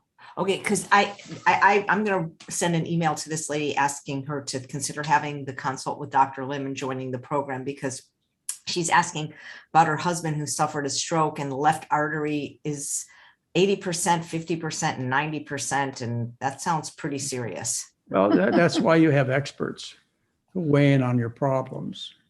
And Dr. Lim's a board certified family practitioner. I'm a board certified internist. But more than that, we're passionate about our patients and about gaining the best knowledge we can to help you. And at least in my case, we're not ever put in a position where we feel that we're afraid to tell the truth. That's a problem with a lot of my colleagues, is they're afraid to tell the truth, even though they might know it. They're afraid of being criticized by their colleagues, and much more, they're afraid of being sued. And I've been at this for 50 years. In 50 years, I've never had a lawsuit or a threat of a lawsuit. And I know that's largely because of good luck. I've only had one complaint against me in 50 years. Wasn't that the widow of Dr. Atkins? It was Robert Atkins and Veronica Atkins. She tried to file a suit against me for HIPAA violation. She couldn't do that. I didn't violate any HIPAA rules. She finally filed on my Hawaii state license, and she didn't file with the medical licensing board. She filed with some business board. She sicked her lawyers on me, and she went on Larry King's show and called me a vegan Nazi. Anyway, I tried to make the lawsuit public because I wanted you to all see what was going on. And it pretty much disappeared, and I didn't find out about it until about 4 years later, that there was some success she had. Not any big success, nothing that really compromised me, but that's the only complaint I've had in 50 years of practice, and I'm proud of that. I hope that I can continue that, but again, a lot of it's just good luck. Most doctors have been sued, and if you're in gynecology and obstetrics, you've been sued 3, 4, 5 times. Yeah. So. Yeah, I think his wife's still alive. Veronica's probably still alive. I don't know. Robert Atkins was an adversary, and when he died, he was declared obese, had high blood pressure, and heart disease. So, he lied too. He lied about his health conditions. I happened to get his angiograms. They were lost in the fire, so I can't show you them anymore. But I got his angiograms, and he went on Larry King and swore to Larry King that he had no artery disease. Well, I had his angiograms. He had terrible artery disease, and he died of heart failure. And that's why he died. He didn't die because he fell. He died and then he fell. That's what happened. Anyway, that's a long story, and one of great interest that allowed me to have an audience with Neil Cavoto. I was on his show, and I was on Deborah Norville's show, and I got columns in the front page of the New York Times. And so, I got a chance to talk about Robert Atkins and what these low carb diets do for you. They kill you. They're dangerous. I can show you four review papers. There are only 4, where they looked at low carb diets in relationship to your risk of dying and suffering from heart disease. And all 4 of them clearly condemn these low carb diets. The Atkins diet is increasing dramatically your risk of dying and having heart disease. I wouldn't say that if I couldn't back it up, because they're very litigious people. Well, but nobody seems to believe it. They're still just as popular. Well, they are just as popular. What paleo diets and Yeah, I mean, he died, but the dietary style lives on and thrives. And what makes things somewhat worse is there are vegan low carb diets. Come on now. You really got to manipulate the food and ask a lot of the patient to get them to eat a low carb vegan diet. Anyway, it's just unfortunately there's a sucker born every day. And unfortunately, people are really desperate. They want to lose the weight. They want to have good health, but they just don't know how to do it. And unfortunately, the money's behind doing the wrong thing. The expensive foods are the meats and the dairy and the eggs. And becoming more expensive every day due to inflation. You know that. You hear about it every night on the news. So that's where the money is, in the food business. And then you have money that is made by hospitals and laboratories and doctors. Doctors don't make their money when you're well. They make their money when you're sick. It's a system where they're paid by doing things to you. That's how they make their money. And so even though the doctor may be well-intentioned, there are a lot of good doctors out there. I'm not trying to condemn the entire business. But as a business model, it's oriented to doing things to you. The hospitals don't keep their doors open unless you're sick. So the whole system is set up to make money. And as a result, you're at the end of this whole game, and you suffer terrible. It's not like we're dealing with a broken television set.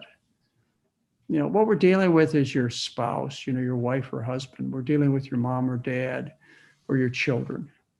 You would think there would be a higher moral ethic if we were dealing with a commodity like your family. There's not. It's just money. Great, thanks. So speaking of telling the truth, Johanna writes, why do places like this send out information knowing it is wrong? And we're going to get to it in a minute. It's a study from Harvard. But first, there is somebody that would like to wish you happy birthday. This is somebody whose life you greatly, greatly influenced. And I believe he became a lifestyle medicine doctor because of you. He's joining us now. He is a wonderful person that works with Dr. Wayne Dysinger at Lifestyle Medicine. His name is Dr. Ryan Herring, and let's welcome him to the show. Hi, hello there. Hello, Dr. McDougall and Mary. Hi. Hi, it's so nice to be with you today. And so as Chef AJ was saying, so I'm a primary care and a lifestyle medicine doctor in Southern California. I work with Dr. Wayne Dysinger, who's Chef AJ's own personal lifestyle medicine doctor. So it's really a pleasure to be with you today. And Chef AJ had a wonderful idea. I was on her show last month talking about primary care and lifestyle medicine and younger generations. And so she encouraged me to come on the show today and share with you really about the influence and the impact you've had on my life, Dr. McDougall. So it's really a wonderful opportunity to be here with you on your birthday. So first of all, happy birthday. Thank you. And I know it must be a very special day for you and for your family. And I really like the shirt that you're wearing as well. Yeah, Chef AJ. That's a wonderful shirt. When you're 75, I'll get you one too. Okay. Okay. I feel that you understand the great fortune of being a doctor that helps people. It's a sad situation, and you're probably observant enough to see how difficult it is to practice medicine with ineffective tools. You know, it's one drug after another, one side effect to treat, or one drug to treat this side effect and that side effect, and patients never get better. It is horrible to practice that kind of medicine if you're a general doctor. The exceptions being there are doctors like orthopedic surgeons and ophthalmologists who really do a lot of good for people because they've got some gimmicks that work, that are very beneficial. But to be a general doctor, a family practitioner, an internist, a GP, even a gynecologist, because people never get well. You can't get people to be well by giving them one drug after another. You may temporize a few situations. So I just feel like you could, if you can't say it now, you can say it later, that you're the luckiest doctor in the world because your patients get well. Yes, that's absolutely true. And I really have you to thank, Dr. McDougall, because you were the first person that really opened up my eyes to this. And this goes all the way back to when I was in college, even before medical school. I was getting ready to, and I really wanted to get a bigger picture of our care. So I happened to know your work, and man, it was like that went off. I knew right that's the need to be. So we're missing some of your valuable words. Ryan, your audio is breaking up, and I don't know why. Yeah. So I want to hear these things. I know it's my birthday. I feel good already, but I'd love to hear. Is it better now? Keep talking. Can you say something, Dr. Herring? Oh, I hope you're not frozen. You can come in and out if you want. Gee whiz, that's really it's so yeah. The technology gods have not smiled on us today. Yeah. You know, maybe do a screen share, Dr. Herring. You had a picture with Dr. McDougall taken when he won the award from the Lifetime Achievement Award from the American College of Lifestyle Medicine. Oh, good. That's where you met him. Yeah, that was a great honor. There are only four Lifetime Achievement Awards ever given, and I got one of them. And that was in. Oh, yeah. There you go. That was in 2019 October, and it was a great honor for my colleagues. There were about 500 people at the dinner.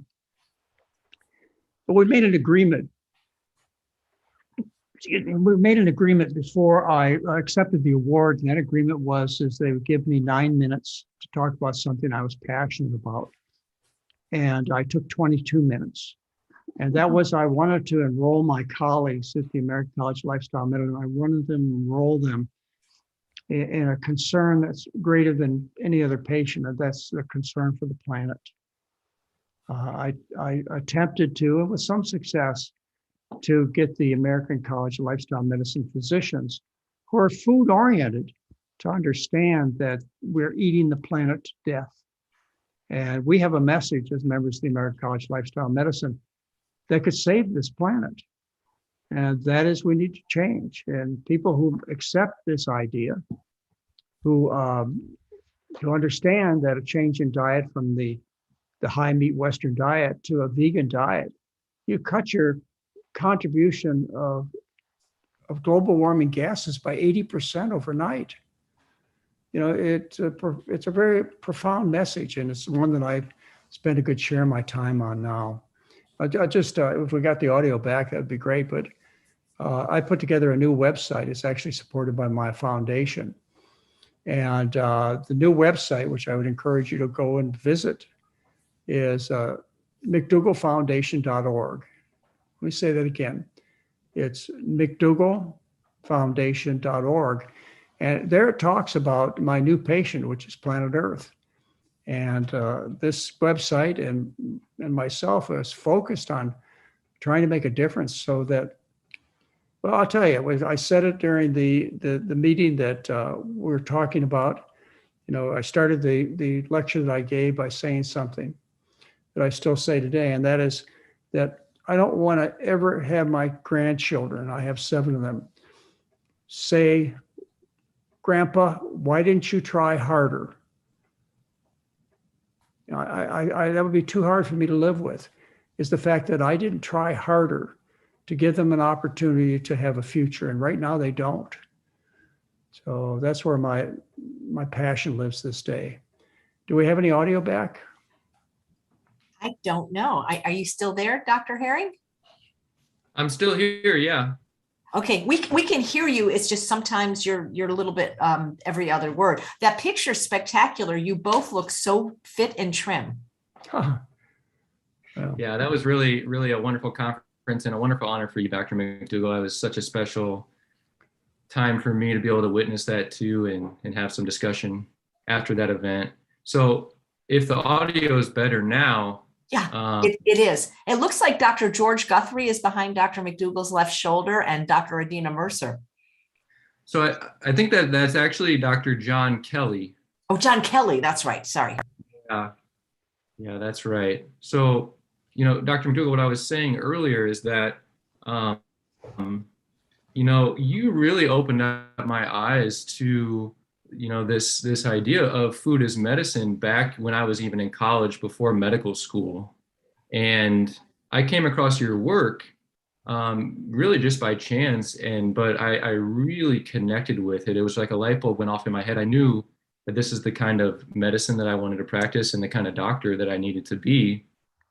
And I just want to thank you so much for all the work that you've done and, the education that you put out, being able to reach people like me and you don't even know it necessarily. And, to have this gift every day, right? To be able to really help patients get well. It's just such a special part of my life. And you really, I think, changed my whole life, not just my career and giving me this path in medicine, but changing my whole life and how I approach my life.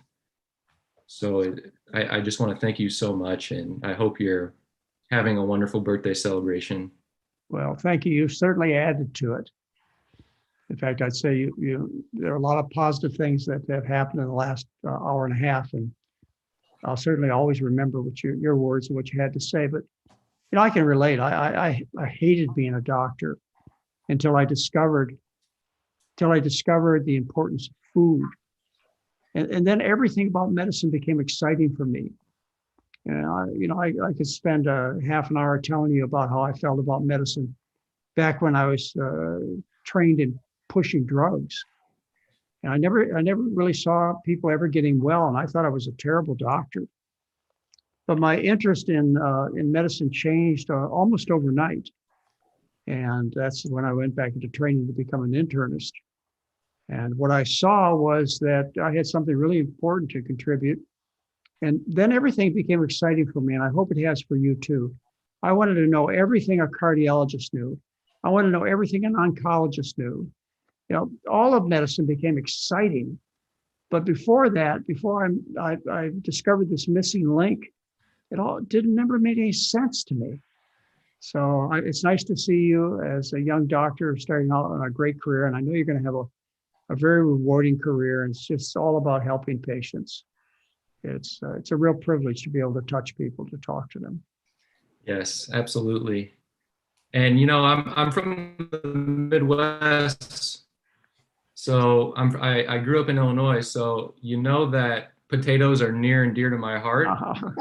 It's one of my favorite foods.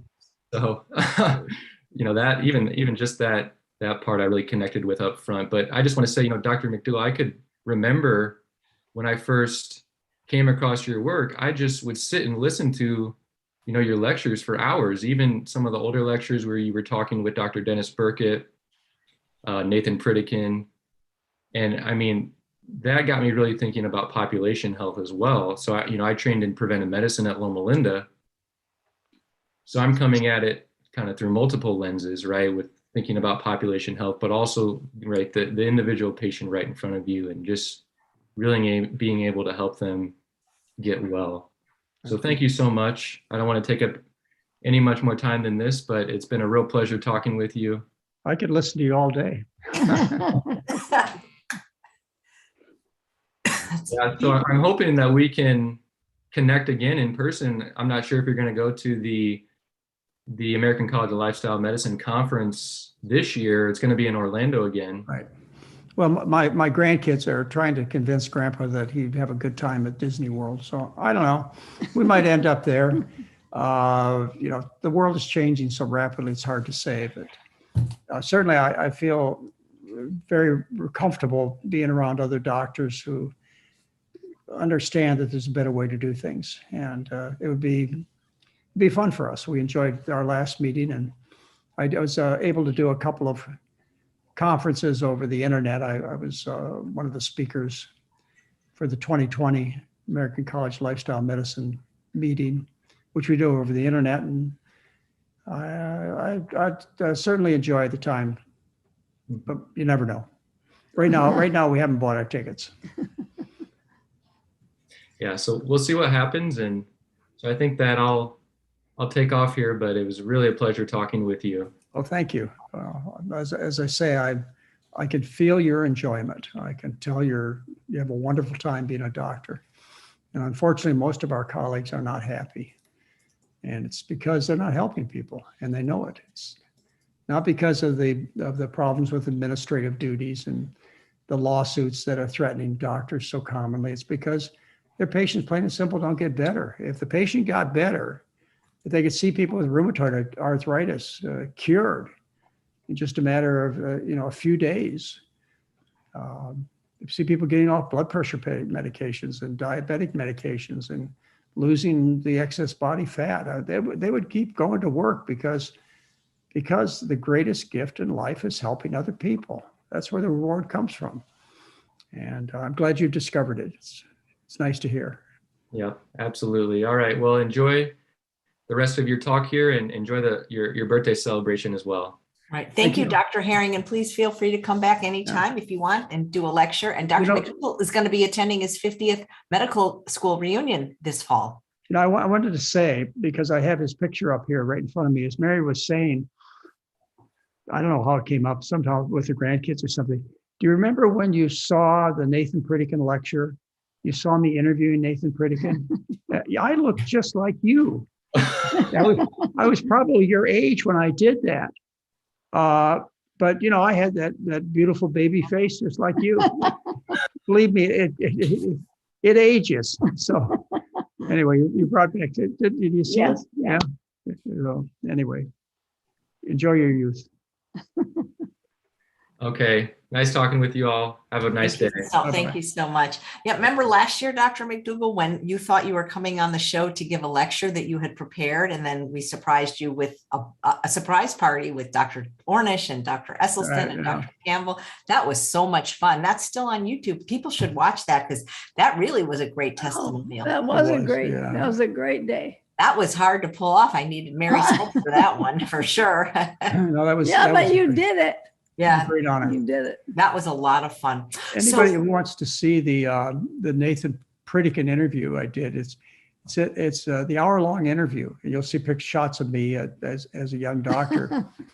That hour-long interview is in my February 2013 newsletter, and the Dennis Burkett interview that he mentioned is in my January 2013 newsletter. And you'll see pictures of me as a young doctor, and I could, You were probably about 40. Well, but not with the Nathan Pritikin thing. I think I was probably more in my early 30s. Were you still in Hawaii when we were you still did in that? Hawaii. It was just. Well, then you were probably 35. Yeah. Yeah, when we lived in not in Kailua, in Luna High Street. Yeah, Monowilly. Yeah. Okay. Then you had to be about. Yeah, 35. we had Nathan Pritikin over our house for dinner. Which was. Would you serve them? Do you remember? Would you serve them? Go ahead. You remember? You probably remember, Mary. Oh, I don't know. I remember where we lived, and I remember. Yeah. But I'm sorry, don't remember where it's. Yeah. Well, it was probably a pasta dish. He was a very shy man, and I asked him to sign my book, which is gone. I lost it in the fire, but he did. And put a few short words down there. And, one of the great honors that I've had in my career is that the only forward to any book that Nathan Pritikin ever wrote was to my book, The McDougall Plan. And the reason he didn't write any forwards to other books is because he didn't believe in the doctors. He was afraid that it would result in a lot of extra trouble for him. But he did. He wrote the forward to my book. You can see it. The McDougall Plan is available. I'm sure in used bookstores you can get it or someplace on the internet.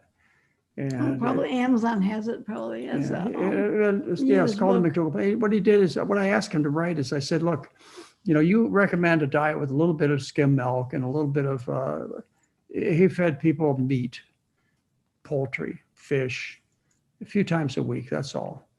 And I said, well, there'll be a time when, there'll be a time when people ask what's the difference between the McDougall diet and the Pritikin program.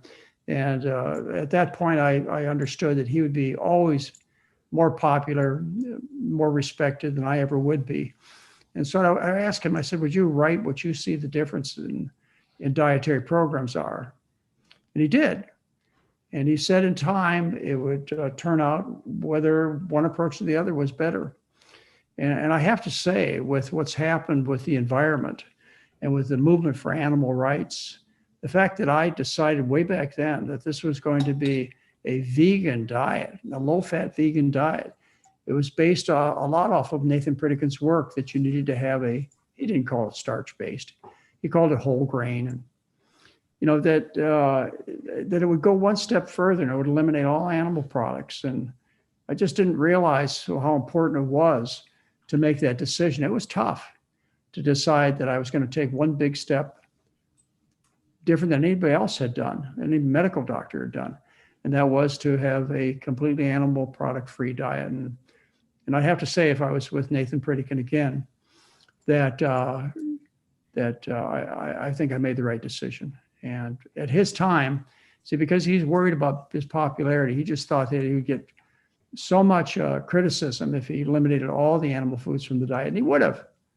You got to remember, this was back in the 1970s and 80s, early 80s. He'd have gotten into tremendous criticism from fellow doctors and dietitians. So he kind of made the whole, everybody happy by including a little bit of this food, even though he himself was vegan.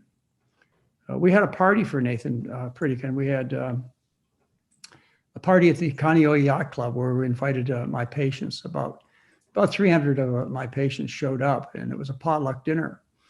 And he came there, and I remember it well. He and his wife were attended, and a few other people that were interested in his work. And what I remember is that he loved the food. The food tasted so good. He just kept saying, this food tastes so good. I asked Nathan Pritikin if he wanted a glass of wine. I said, you said it, a glass of wine on occasion would be okay. He said, no, I don't. I don't want a glass of wine. And then what happened was he and his wife, Eileen, out to the car after the party. And Mary brought with her 100 of her recipes. And she said to him, your food is, I don't know how she put it, but I'm sure in a nice way, is not very tasty. And so what I'd like to do is I'd like to give you 100 recipes that you can use any way you want. You can use it in your longevity center. You can use it in your next book, whatever you want. So Mary gave him 100 recipes. And the next book he published, called The Pritikin Promise, in the acknowledgments, he first thanked John and Mary McDougall for their contribution. That's wrong. He should have only thanked Mary McDougall because he included her recipes in that book. And from that point on, the Longevity Center served palatable food. It was good. It was tasty. We went pre and post our influence on the Pritikin program, and it was a tremendous improvement. And actually, I ran across one of the dietetic people who worked in the Longevity Center, and that was the comment she made. Thank goodness you guys Mary had an influence on the Pritikin program, because the food became palatable. Anyway, that's a story that is not often told. Well, that is great. Yep. Without Mary, this would be very sustainable for most people. Yeah, it would have never worked out I've talked to you about my mentors.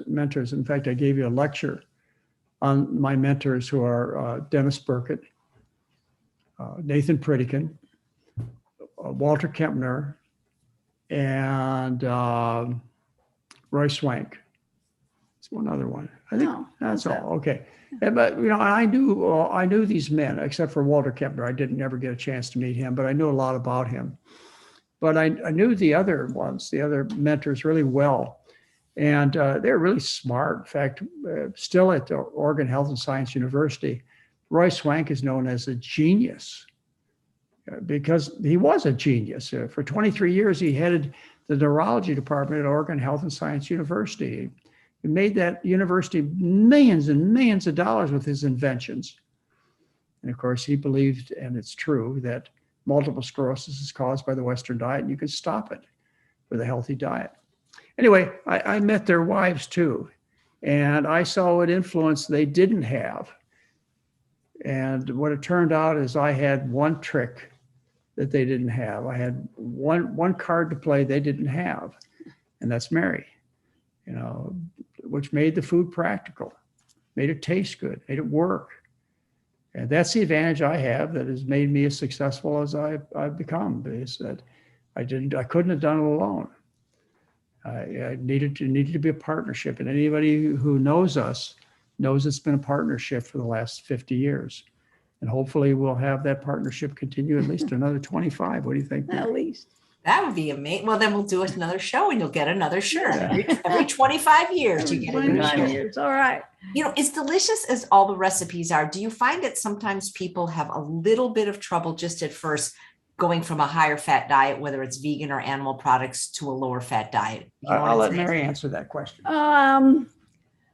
Well, sometimes, but you know what we've really started to stress, and this is one thing I want to emphasize, is that Heather has really taken over the program, and she has started giving lectures on preparing foods and eating out and how to stock your kitchen, because she has 3 teenage boys that she always has to cook for. So she's in the kitchen all the time.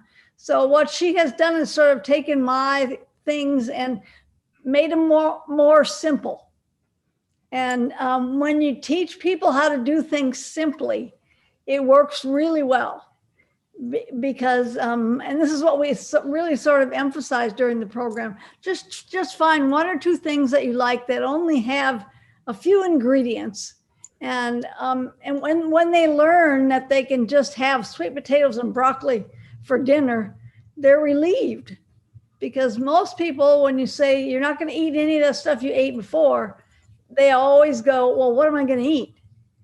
And we've tried to make it really simple. And I think that's what has changed and what has helped people to maintain this in the long term, is that they can do things without spending all day in the kitchen.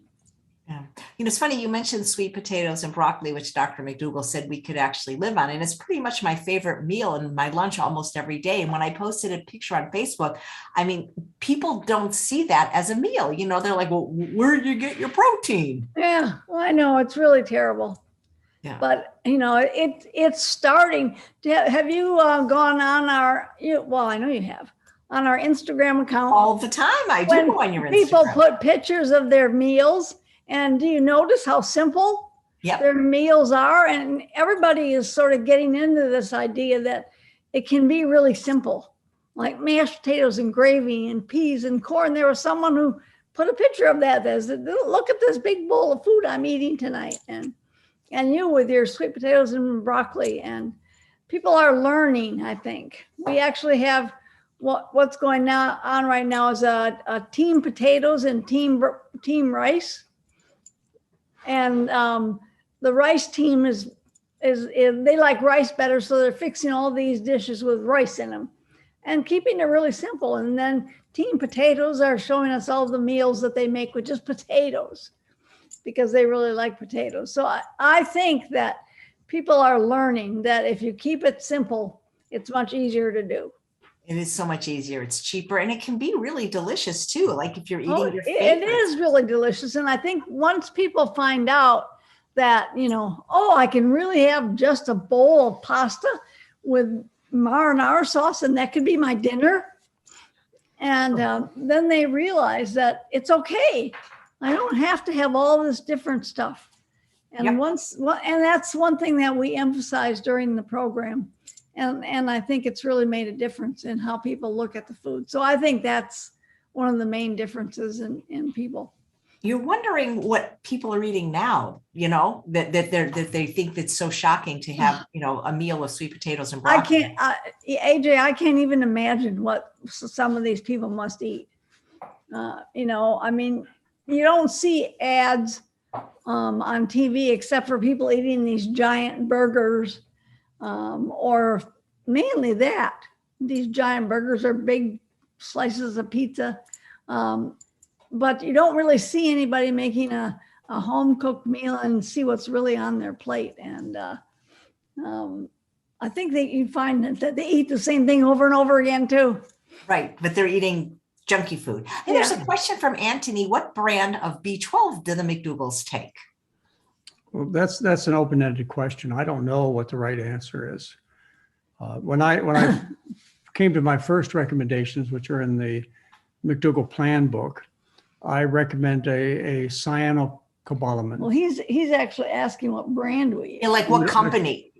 No, I have no idea. I have no idea. We just buy whatever is available at Amazon or on the shelves. Yeah, okay. Well, that's what you asked. There's the answer. But maybe you wanted to know what kind of. Yeah, because there's three kinds, right? Yeah, there's a methyl hydroxy and a cyanocobalamin. And initially I recommended the cyano because that's basically what's all available, but that's cyanide based. And the research came out, I got a paper that said, the methyl and hydroxy forms really are the only ones that help with whatever. I think probably preventing neurologic disease or whatever. And then I got another paper that came out that said, no, you have to have the cyano form or you don't get reversal of something or other.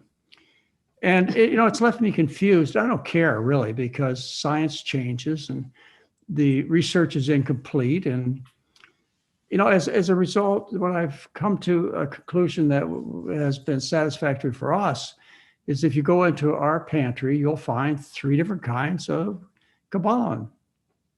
And this will be the methyl, the hydroxy, and the cyanoform. And what I will do is on occasion, I can't tell you how frequently that is, but it's not every day, is I'll reach into the 3 bottles and I'll bring out, 3 of these pills, which are huge doses, far in excess of anything my body would ever need. And I'll put 3 pills on the counter for Mary, and I'll take 3 pills myself, and I've covered all bases. And then we forget about it for about a month. At least. But we recommend you take B12. Be clear that we do recommend it. Oh, yeah. So, but you don't have to take it very often. And certainly not every day. No, you don't need to take it every day. And which is the best form? I don't know. There'll be another paper that comes out that has one recommendation or another. But right now, if you take the 3 forms, you can't miss. Yep. Okay. So before Dr. Herring came on, I was asking a question from Johanna, and I'm going to actually share the screen again because can you see this, Dr. McDougall? Yes. Okay. So her question was, why do places like Harvard send out information like this, knowing it's wrong? Because I'm having a hard time convincing my family that all oil is bad. Well, I can't recall if I'd have been prepared, I would have brought the study and read it more recently. But usually what these studies do is they compare the rich Western diet with the Mediterranean diet, which promotes I won't have a chance to read it, which promotes olive oil and nuts. And this is based on the anyways, research by the olive oil company. Right. I'm trying to think of the conglomerate study that came out. Oh, anyway, Predimed study. Okay. And this is a study that is of the Mediterranean diet, and it was supported by 3 olive oil companies, 1 from California, 2 from Spain. and financially supported by one nut company. And so they had big interest in showing that the PrettyMed diet was the best diet, which is based upon the Mediterranean diet. And obviously know what their interests are. The truth of the matter is the Mediterranean diet is better than the rich Western diet. Why? Because it's based on fruits and vegetables, and it's a good diet in spite of the olive oil, not because of it.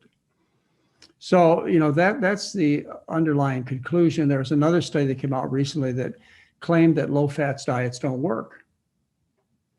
And I don't think this is the study, but it was one that we could have talked about again on this show. And I could explain to you what they did. Their low-fat diet is 30% fat. We recommend a diet that's 7% fat.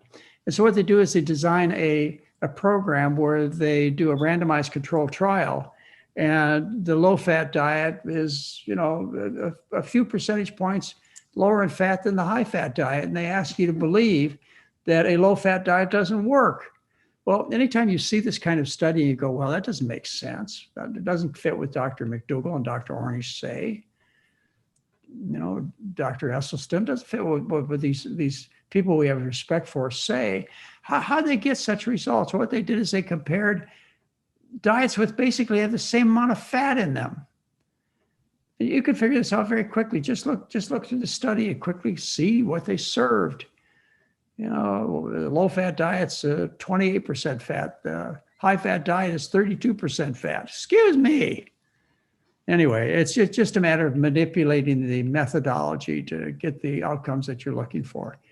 And you can usually find out what the answer is going to be by looking at the funding source. And then pretty much, anyway, what's going to happen. Just like we this is something that's going to be included in the course we're giving on aging. It's aging gracefully. And it talks about sarcopenia. And I think maybe not, but it's been a while. It was always one of our meetings that we have every 2 weeks with our patients. Somebody asked about sarcopenia.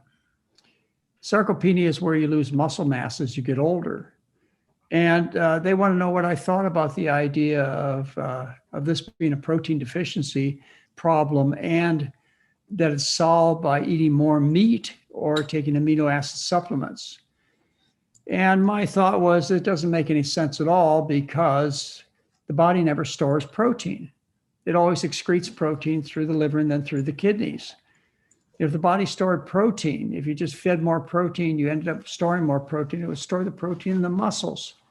And so it corrects sarcopenia, but the body doesn't store protein. We'd all look like bodybuilders if the body stored protein. It doesn't. So anyway, I went and looked at the research to make sure that I was up to date. And, the first 25 studies I found on the internet were studies that were contrary to what I'd said. There were studies that show that eating meat and taking these supplements actually helped in terms of muscle, building more muscle. And then I looked at, there were five independently done studies. You see, the studies that all said that eating more meat or taking supplements were paid for by the pork, the egg, the beef industry, and or some kind of supplement industry. So I went and looked at the independent research that was done, and I pulled up 6 articles, which I'd be happy to share with you some other time. I can't grab them right now, but 6 articles that looked at all the evidence, independent research, and they came to the conclusion that unless you're dealing with really sick people, like people with cancer, you don't end up building any muscle mass by feeding more meat or these amino acid supplements. Yes, you can build muscle mass and have a positive effect on sarcopenia, sarcomusclepenia, too little. You can have a positive effect by exercise. That's not what they were selling. They weren't selling exercise. They were selling pork and poultry and beef and eggs. And if you looked at the research papers carefully, you found the funding source was just that, or various supplement industries. But when it was independently reviewed, And unbiased researchers looked at the evidence. They consistently came to the conclusion this is nonsense. Feeding muscle does not build muscle. Exercise does. But who can sell you exercise? I mean, that's a nonprofit thing. So you be careful when you read the research. And anytime you want to challenge me on what's going on, I'd be glad to relook at the evidence, just like I did with this discussion we just had of a DHA and EPA being essential so you don't become brain dead, develop Alzheimer's dementia, which is promoted by snake oil salesmen. Not going to mention who they are. I'm not that unkind of a person. But anyway, I showed you, in fact, you passed out the research to people. AJ, when you look at independent research, you find out what the truth is, usually, or they admit they don't know. What they don't know in these studies of DHA and EPA is why all the efforts they've made, why they don't show positive outcomes, why you don't prevent Alzheimer's or dementia, why you don't reverse Alzheimer's dementia by feeding these essential fats. Anyway, you as good consumers, you'll look at the evidence and not be fooled, right? You won't fit into the category of suckers born every day. Yeah, you're good consumers, so take a look. It's all there. It's just so interesting how scared people get when they see, a certain vegan doctor promoting these things. And these people, they're selling, and you and I have in mind who some of these people are. They're selling partially a true message. They're on our side of the fence in terms of battling for good nutrition for people. So, they're not completely unfriendly like the Atkins people or the Barry Sears people, anyway, the whole list of them out there. The Zone guy, Barry Sears, and David. Are they still around?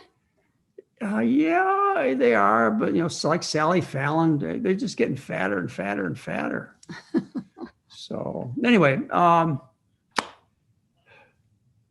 I don't know what my point was. all right. Well, I'll throw another question your way. This is from JJ, and she wanted to know, can Hashimoto's thyroiditis be reversed? And would taking thyroxine now be a good idea because she has no energy, or should she wait until her weight has normalized and she's compliant on the diet? No, it cannot be reversed. This is an autoimmune disease where the body attacks the thyroid gland. And we did a whole lecture a couple of months ago on autoimmune diseases and how the body attacks itself. And I explained to you, likely the body gets confused because people eat foreign thyroid glands.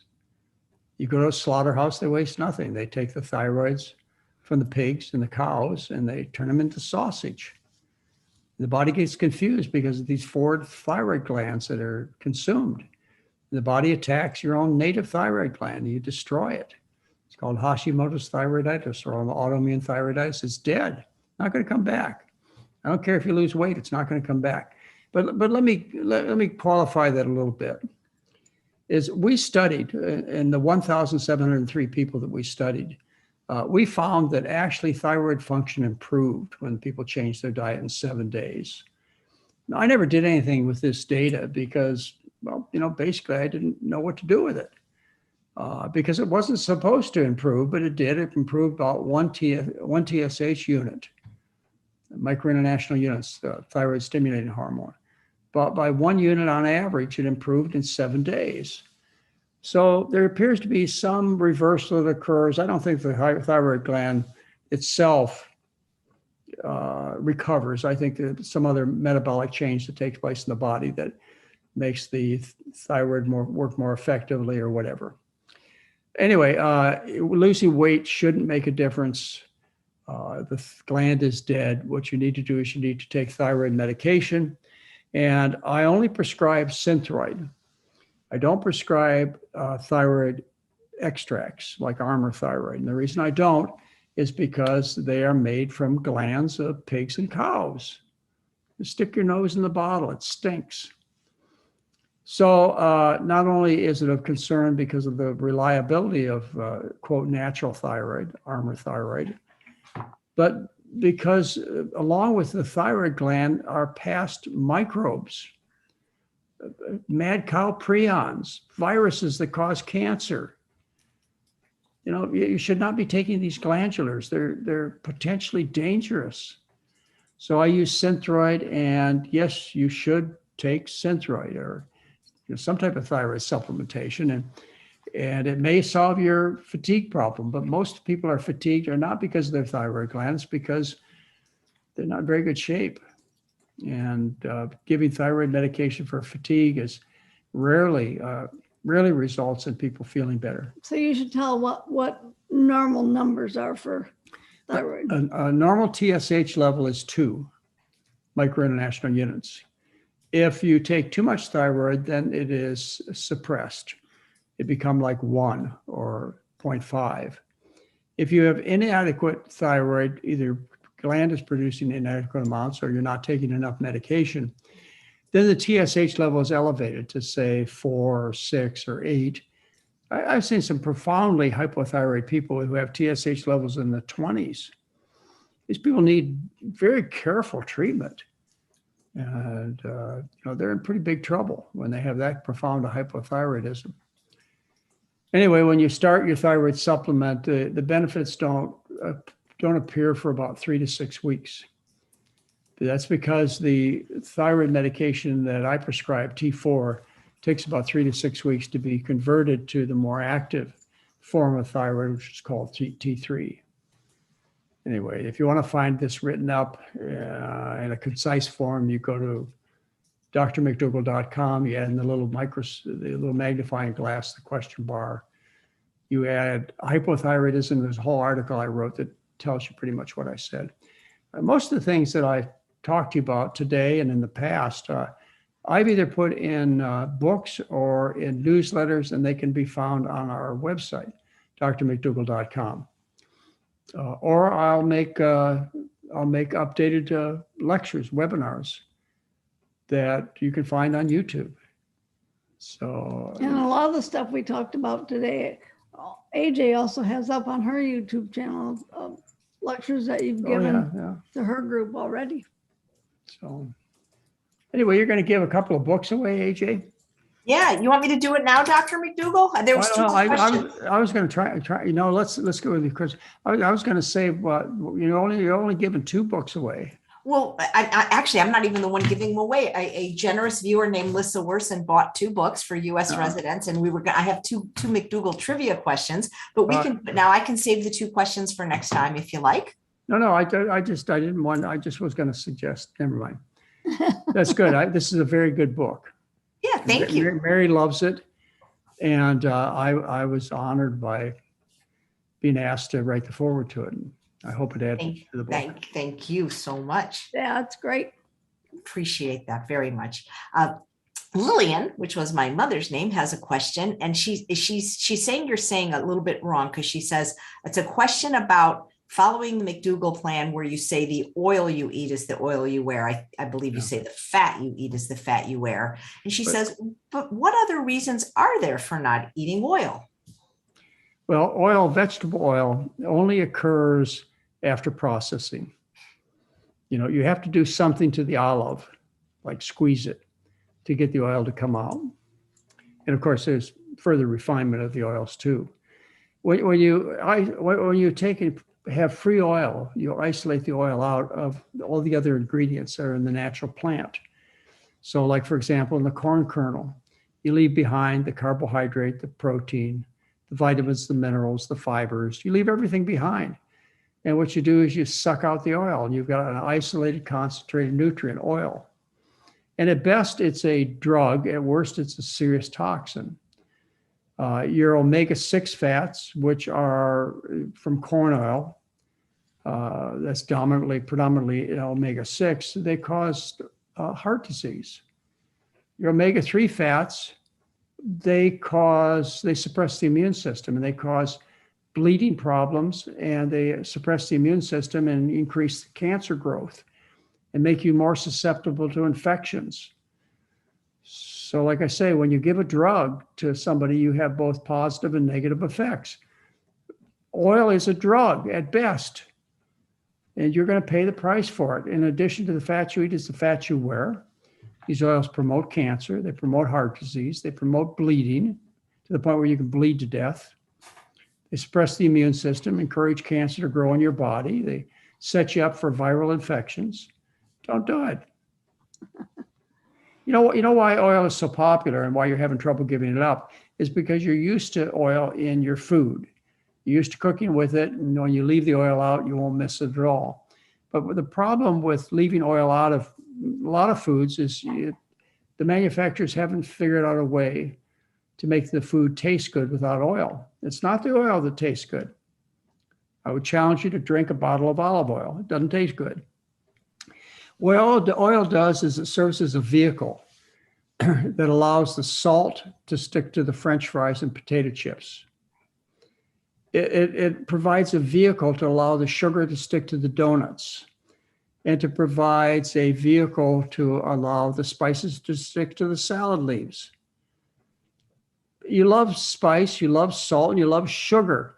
If you could figure out some way to get these ingredients that you love associated with your food without the oil, then you'd have much tremendously healthier product.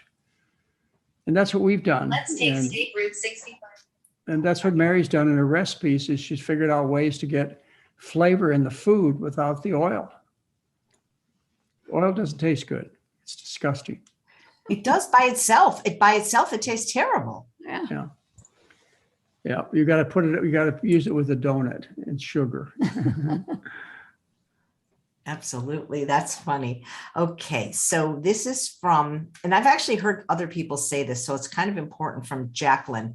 She says that this has actually happened to her and her sister and her daughter, that when they eat a heavy starch breakfast like oatmeal, they experience hunger an hour later and sometimes feel a bit shaky. But if they eat protein like a 2 eggs or a chicken thigh, they can go for hours. Yeah. And why does this happen? Why do some people feel more satiated on animal protein than they do on starches? Well, that's contrary to the science. The science, you know who this investigator is. Susan, what's her last name? Dr. Susanna Holt. Holt, yeah, Susanna Holt, thank you. Susanna Holt, she did experiments where she fed various kinds of foods, and then she developed something called a satiety index. And what we find is, like, for example, potatoes are the most satiating of all foods. They're about 3 times as satiating as meat or dairy. And they're 7 times more satiating than croissants. So the science says that the carbohydrates are the ones that are satiating. You might have figured this out because you have taste buds on the tip of your tongue for sugar. There are no taste buds on the tip of the tongue for protein. You're not a protein seeker. Your cat is, but you aren't. Your cat has taste buds for proteins and amino acids on the tip of his tongue. I think instead what it is just a matter of behavior and familiarity. And the best way for me to explain it to you is what we call the Chinese restaurant syndrome. In the old days, when I used to go to a Chinese restaurant, the response was just what you said. You know, an hour later, you're hungry. Why? Because you had a meal of vegetables and rice and tiny bits of meat at most. But through changes in habits, and it usually doesn't take very long at all, and we've proved this in our patient populations, what happens is you learn to get satiety from starches. So I think you just are still hooked on the old responses. You know, you're used to getting satiated by a lump of muscle and a glob of fat in your stomach. Well, yeah, I mean, I would say if someone is eating a sandwich of eggs and chicken and cheese for breakfast, and they probably haven't learned the diet, have they? No. Then the next day they try a bowl of oatmeal. Well, they probably don't like the oatmeal very much, and so they don't eat very much of it. Yeah. If they ate as much of the oatmeal as they did of the eggs and chicken and cheese sandwich till they were stuffed, they probably find out that it lasted a lot longer. And those old taste buds are still getting you. Why would they get shaky though? I don't know. Well, I would guess because they didn't eat enough oatmeal. Maybe it was from the maybe it was from the bacon and the eggs from the day before. There's no reason they should. In fact, a highly effective way to treat hypoglycemia is to put people on a high starch diet. Right. So, I don't know. All I would say is that what you ought to do is you ought to give yourself a test of some reasonable time. Why don't you make a sincere commitment to eating a starch-based diet? And as Mary said, eat a lot. You should see the size of oatmeal I have every morning. You know, I could not get by with the size that I used to eat in terms of eggs and whatever sausage or whatever else this person was eating. And that's a small amount of food. I got to eat a large amount of food to get satisfied, to keep me going for the rest of the day. So Yeah. it's just like, you know, a similar response would be, why do I get tired after I eat starches? You know, you shouldn't, because, you know, the people who are the best athletes in the world, who run 26-mile marathons and triathlons, eat a high starch diet. That's where the energy comes from. And I'd give you the New York Marathon, which they ran a couple of months ago. That was won by two Kenyans. Kenya, you know, the African countries. Two Kenyans, a man and a woman. They each were from Kenya who won the marathon in New York. And their diet is 80% corn. If you look at the Chicago Marathon and the Honolulu Marathon, what you'll find is the winners either are from Ethiopia or from Kenya, where they eat a diet that's 80% corn. These are the strongest athletes in the world. They also are very thin. Think they have sarcopenia? I doubt it. I don't think so. Here's a question about shingles. Beverly's husband, who is a vegan who eats really well, has had pain for 5 months, taking large doses of gabapentin and marijuana gummies. Any thoughts to help shingles? Boy, that's a tough one. You know, shingles is caused by reactivation of the chickenpox virus. So what happens is people have been infected with chickenpox, and the chickenpox virus lives in the nerves. Somehow or another gets reactivated. Boy, is that a tough one. I've never had shingles myself, but I've taken care of a lot of patients with shingles. They'll say that's the worst pain they've ever had. Well, there's no food that you can eat that makes it go away. You just have to wait. Causes it. Yeah, you You just have to wait. And there's some antiviral drugs that if they're given early, they will make a difference in the clinical course of shingles. They have to be given early. And your doctor, I'm sure, is well aware of those medications, and they should have been prescribed. But otherwise, you just, you put ice packs on them, or, you just make yourself comfortable the best you can. The pain relieving drugs that you're taking, which it was marijuana and what else? Gabapentin is what he's taking. Gabapentin, yeah. I don't think that they're very good pain relieving drugs, but at least you're not going to get addicted like you would with opioids. You gotta be real careful about treating pain, especially with the potent opioids that are out there these days.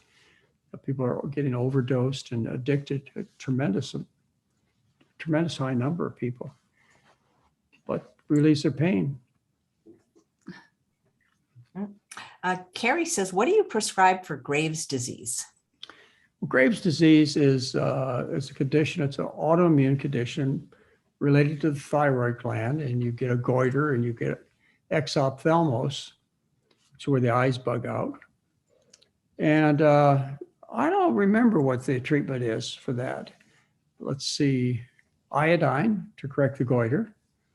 No, I'd have to review that. I mean, it's been so long since I've taken care of somebody with Graves' disease. I'm just lucky I remember what it is. I'm 75 years old today. Come on now. I've been talking to you for 3 hours. Well, actually, we started late today because of the technical glitch, but yes, you're absolutely right. I'm kind of stalling because there may be another doctor popping in. It's just, you know how these doctors are. They see patients, you know how that is, right? Anthony says, is it okay to use a deodorant that doesn't have aluminum? Yeah, deodorants don't have aluminum. antiperspirants have aluminum. Okay, the difference is aluminum chloride stops the sweat glands from making water, perspiration. And deodorants just cover up the scent. So yeah, but as you mentioned, AJ, if you eat plants, you smell like plants. You eat dead animals, you smell like dead animals. So you'll have, body odor is normal, it's natural, it's attractive if you eat a good diet and you're a healthy person. So you should smell. It's just, even though, you know, because people smell so disgusting because of their diet, we've considered body odor to be a negative thing. It's an important thing for sexual attractiveness. You fall in love based upon smells. So as we talked about, is the perfume industry. The nose is attached to the olfactory lobe, which is a lobe of the brain. And so you have these hairs in your nose, which pick up the chemical sensation, the smell. And these hairs, which are little nerve endings, they go straight into nerves in the olfactory lobes of the brain. And then these olfactory lobe of the brain, it goes into a section of the brain called the limbic system, which controls emotion. They're direct contact, just whoop, okay, that. It goes into the limbic system where you control your emotions. When this is where you fall in love and where you experience hunger satisfaction. And, you know, it's the way you smell. And I would have to make a general statement is you fall in love based on odor.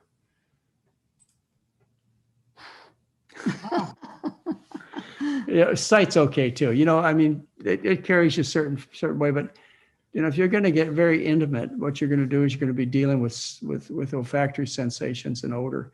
Wait, think about your animals, your pets. How important is smell to them in terms of their interest in human beings and other animals? Pretty important too, huh? Especially a dog. I mean, think about a dog. Every time I walk in the room with a dog, what they want to do is they want to sniff me. and then they spend the rest of the day sniffing, you know what, on other animals and themselves. I'm not going to say what they sniff, but if you're a dog owner, you know what they sniff. It's just like shaking hands for them, you know? Yeah, I guess but so. you can also tell, I mean, sometimes dogs will sniff somebody and they'll take an instant dislike to that person just by the way they smell. And they can sniff somebody else and they'll think, oh, this is my best friend. Please pet me. We have a real dog lover in our family, and she trains dogs to identify certain scents, like to find bodies and stuff like that. And her bombs and doesn't yeah, she? Bombs yeah, and things cadavers. Like Yeah. So when it's got a bunch of stiffened dogs that are really talented and they go to, you know, catastrophes. And anyway, odor is really important. But it is important for people too. I know that we have a different attitude about it in our society, but I think we're wrong. You know. Anyway, I'm not going to change everything. I'm not going to stop you from washing. Yeah. When I get to the point where you say, Dr. McDougall says you should only bathe once every 2 months, Hey, then I got to quit. Back in the day, didn't they only bathe like every 6 months? Isn't that where they got the saying, don't throw the baby out with the bathwater? Probably. Because the head of the family always bathed first. Or I mean, I don't know. Yeah. Well, things have changed a lot, and I don't know that it's all for the better. That's funny. Here's a good question for you, Mary. Any advice on eating healthfully while traveling? We don't travel anymore. We don't travel anymore. And when we did travel, you know, we went to places that were, you know, when we traveled, we had an adventure travel business. And so we knew where we were going and was going to have McDougall food. Or when we travel, we'd go home to visit, you know, our kids. And our kids would have the right kind of foods. Can't remember the last time Yeah. we traveled and had to worry about food. Well, we know how, maybe the question is eating out. We have a whole lecture on eating out that we give to participants. As a matter of fact, you should have Heather on sometime. She gives that Well, lecture. Heather is booked. She had to postpone it because of her house, but she is on very Yeah. soon. I saw her Oh, name on the okay. schedule. But she's very talented at things I've been like eating out. trying to get her for a while. Yes, Yeah. absolutely. That's why we started the adventure business, which we've been on approximately 30 trips. Where we've taken somewhere between 80 and 300 people to various parts of the world. And the reason we started these is people would call up and they say, well, there's a problem. And that is that I want to go on vacation. And for me to go on vacation means I'm going to gain weight and get sick. And so our answer to that was, well, we'll put on vacations for you where you won't get sick or gain weight. And so came out the McDougall adventure business, highly successful. We were saving thousands of people to parts of the world. But It was really amazing what they did with the food too. yeah, Most of the time it was really fabulous. yeah, wonderful food. We of course had to work hard. Mary, or particularly Mary and Heather, they worked really hard with the chefs to make sure that the food was right. We took three cruises to Alaska. We took one trip down the Amazon with a group of people. We took 3 trips to Costa Rica on a cruise ship. We took one trip to Belize on a cruise ship. A small cruise ship where we had the whole ship. Yeah, and we also took many land-based trips. We've taken probably 20 land-based trips to hotels, and we would change the kitchen. And that's why one of the reasons people travel with us is they really like the fact that they could eat healthy food and wouldn't have to worry about it. And they met a lot of like-minded people. And we tried to simulate some of those experiences. Now that we're not running a program at a resort, we've tried to help with the camaraderie. And so what we have in addition now is we have a meeting with the patients, which is unattended by any staff. And so they get together in the morning before Mary and my fireside chat. They get together in the morning, they just talk with each other and they make friends. And, it's their chance to talk about how they're doing and, talk about their family and any complaints that they have about the program, which fortunately are not often heard or not often made. So we recognize how important the friendship and camaraderie are and the communication you have with people. We've done a good job of compensating for the fact that we don't get together in a tiny cruise ship or at a hotel. We now get together over the internet, and we have a lot of fun. Anyway, I think we said a lot about the program this time. Thank you. Yeah. How do you feel about eating one meal a day? There's somebody watching that says she follows your program but eats one meal a day. Can I maintain safely and not compromise my Hashimoto's? Well, I don't know that it would have anything to do with Hashimoto's. One meal a day is okay. That would be fine. I couldn't do it. I'd be hungry. I'd be hungry too. Three meals a day is just a tradition. You're better able to lower your cholesterol, and you're better able to lose weight if you eat frequently. When they compare gorgers, say people eat 1, 2, or 3 times a day, with grazers, people who say eat 14 times a day, those who are nibble, they end up more effectively losing weight. And there's some reasons why, but I need to go into them, but there are reasons why. I'll go into them. When you nibble, what happens is you don't have to resort to storage mechanisms. You just have a couple of meals a day. Between these meals, your body shifts to storage. And so you don't do that when you graze.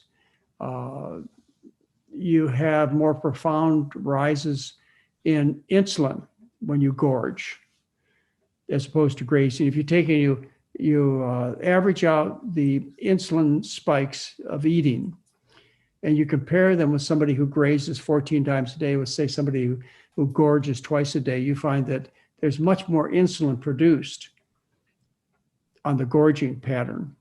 And insulin drives fat into fat cells. It also is one of the things that brings on hunger by lowering blood sugar, the insulin produced. And so you stay more satisfied throughout the day. And you don't have these large amounts of insulin produced, which stuff fat into fat cells. And that's all I remember. Right. Randy has a question. Do any of your grandchildren want to continue in your footsteps and become a doctor? But, they're so young that we don't know yet. We have our first grandson who's going to college, and he's been accepted to Oregon State University. So we'll be visiting with him quite often. In fact, maybe we'll have him on the show. But we have, the other ones are pretty young. And So far, we have not had any Yeah. of them say, "Oh, I want to be just like you, Grandpa." well, we have one son who's a medical doctor. I told you he's a professor at OHSU. You've had Craig on before, right? No, I've been dying to, but I'd really like to have him on to make his noodle dish more than even doctor. Yeah. And then Heather's taken over the foundation business and the for-profit business. So she's very much involved in the McDougall program. And then And she's really good at public speaking now too, and she never used to be. we have our other son, who's a chemist. He's a PhD in chemistry, a very successful man. So And all your kids follow the McDougall diet, right? And They do. grandkids. Yeah. they do. They all of them and their spouses do too. And so do the grandkids. And they do it because they like the food. And they like having healthy kids too. So they feed them well. But doesn't mean they don't go to birthday parties and have ice cream. They do. And when Halloween comes around, they go trick or treating. But as far as their general diet goes, it's strict McDougall. Cool. Some people are still insisting starches make them sleepy, especially Japanese sweet Yeah. potatoes. What was that book? Potatoes Not Prozac. Didn't you recommend eating a potato? before Yeah, bed? that was Kathleen de Maison. who it was. I've interviewed her. Yeah, well, the whole idea was based upon Judith and Richard Wertman's work at MIT. And Judith and Richard Wertman, what they did is they did research on what you eat and how you pass tryptophan through the nervous system. Tryptophan is the precursor for serotonin. And serotonin is the neurochemical that will relieve depression, satisfies hunger, quiets the nervous system. And so when you have to have this influx of tryptophan into the nervous system to be converted into serotonin. What happens when you eat a high meat diet or animal food diet is you consume competitive neutral amino acids. And what these amino acids do that are in animal foods is they block the gates. There are gates between the blood and the spinal fluid. It's called the blood-brain barrier. And so when you eat animal proteins, you block the same gates that allow tryptophan in the nervous system, which makes serotonin, which is the depression relieving substance.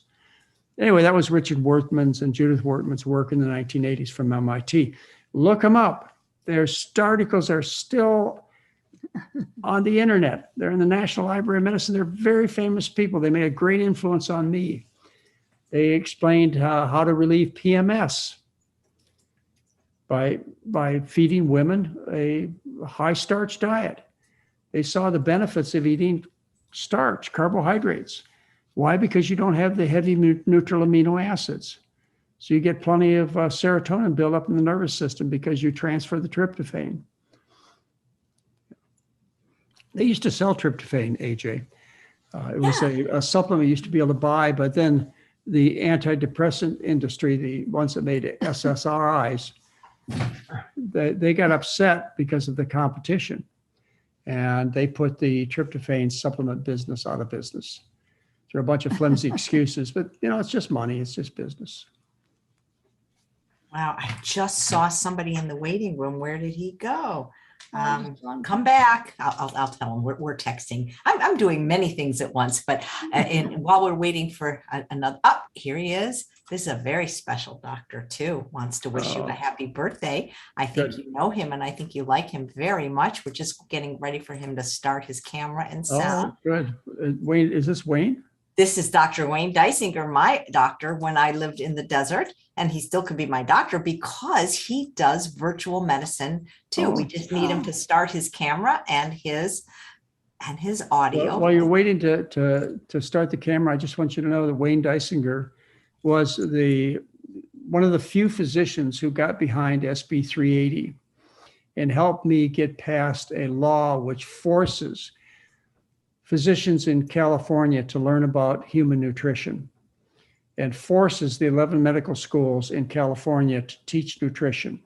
It's called SB 380. It's a California law that we testified on, Wayne Deisinger and myself, before the legislature, and it was passed unanimously by both houses, and it was signed by Governor Jerry Brown in September of 2011. And it was supposed to force human doctors to learn about what human beings eat. And anyway, Wayne and I, even though we worked hard, it did not work out the way we had hoped. Hi, Wayne. Hey, it's so good to see you, and congratulations, and what an honor to be here with you and Chef AJ, and just I'm super excited, and I'm also excited that you just talked to my partner Ryan Herring, so it's he's almost great. like it's almost like 3 generations here, with you being the leaders and the pioneers, and that really got this lifestyle medicine movement started, and me having the immense privilege and opportunity to come in and sort of take it from a set of ideas and some solid science and take it into a little bit more of a movement. And Ryan, who knows where he's going to take it next. But thank you so much for all the time and the effort and the work that you put in, the arrows that you took over the years to get lifestyle medicine recognized. And then Ryan was telling me about interviews he's seen with you and Nathan Pritikin and Dr. Burkett and some of these other people that sort of even before you were trying to move this forward. So it's exciting. It's important to have people like Roy Swank and Walter Kepner and Nathan Pritikin and Dennis Burkett, because these were real pioneers. They're the people whose shoulders I stand on.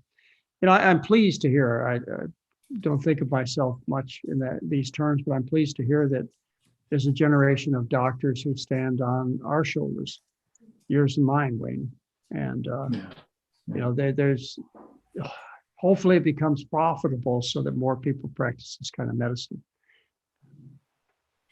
Well, to give you a sense, the meeting that I just left was with the American Board of Medical Specialties. They're very interested in lifestyle medicine getting recognized through ABMS. So this would be a way of sort of the house of medicine, which you and I both have certain different feelings about the house of medicine, but there's a place where it's nice to have recognition that this is a valid approach to medicine. I know back in your early days, there's a lot of people that question whether it was a valid approach to medicine, but now ABMS itself is saying this is a valid approach to medicine. Let's explore some things. The meeting that I'm going to have next is with a gentleman who's a venture capitalist. And he's basically saying there's a huge win for lifestyle medicine in an economic way. And we just have to figure out how to work with that and really make it something that fits in the commercial world that we have to navigate.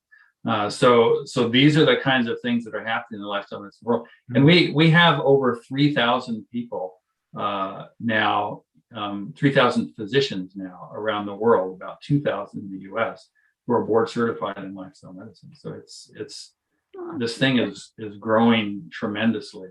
Yeah. And again, it's your shoulders it's your work. It's all the blood, sweat, and tears, all the hard work that you did. So what an honor for me to join you briefly, and just congratulations. Thank you so much. Thank you, Wayne. It's been a real rewarding pleasure to have you as a friend and a colleague to fight some of these battles. And I know you and I often were the only two people standing up for some of the important things. And you were. We have those stories, don't we? Didn't seem to bother you. Yeah, no, that's part of pushing things forward. Yeah. Dr. Deisinger, your beard is new, and I got to say, it looks fantastic.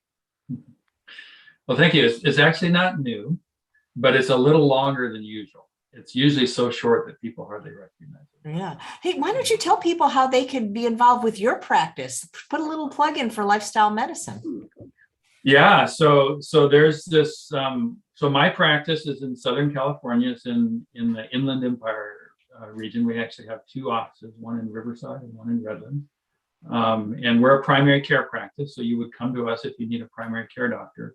But we have a lifestyle medicine flavor to everything we do. So yesterday I gave a patient a big book on plant-based eating, a pamphlet of menus and recipes that our dietitians developed. And everything we do has a lifestyle medicine flavor to it. We have a lot of groups and those kind of things.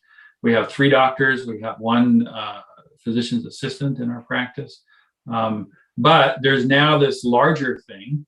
The larger thing is called Poplar, Poplar, like the tree, but its subtitle is the Lifestyle Medicine Network. And at the moment, there's 4 practices in Poplar. One, our practice, one in Austin, Texas, one in Jacksonville, Florida, and one in Wilmington, Delaware. But in 2023, we have multiple other practices that are lining up to join that. The idea of getting a lifestyle medicine physician is going to become easier and easier as we go down the road. And certainly you can join our practice now virtually. We don't require that you be in the Inland Empire to be a patient of ours. We prefer that you do, but there's no requirement for that. And I know some of the other practices, that's true as well. So there's opportunities.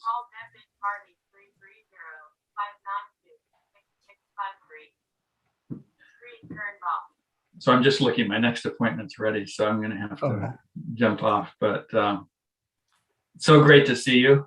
Good to see you. And thank you, Chef AJ, for doing this. Well, thank you for hopping by. And when you're 75, you can come on too. There you go. No, you can I come look forward to that. Yeah.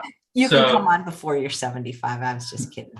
Yeah, but Chef AJ, you do such a great job of moving this community forward. So I just really appreciate everything you do. Thank you. And come on anytime. I love how you identify the best and describe the best, Chef AJ, and keep us all moving towards the best.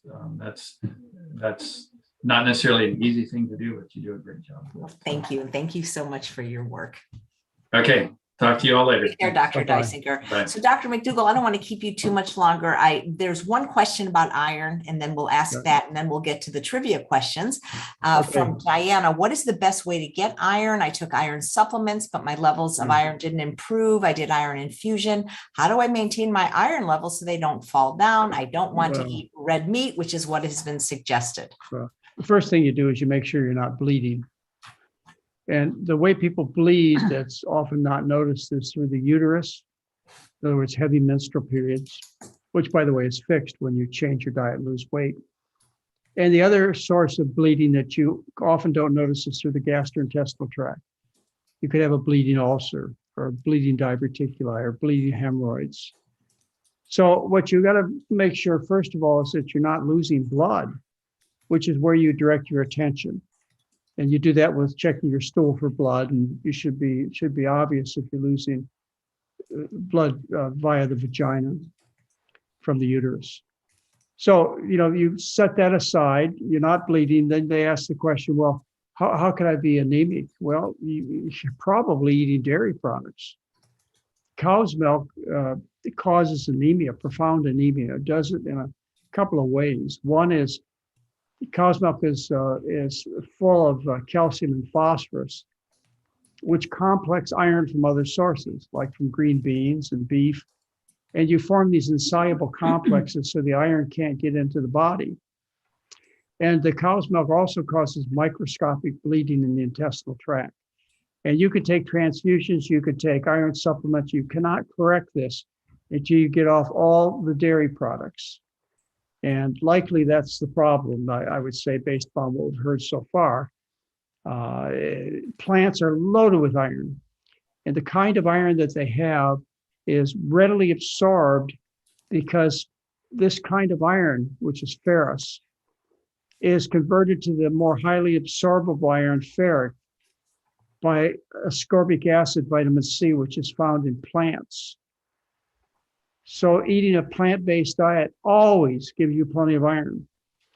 Now, of course, you can hurry up the process by taking iron supplements, but there's some risk to that.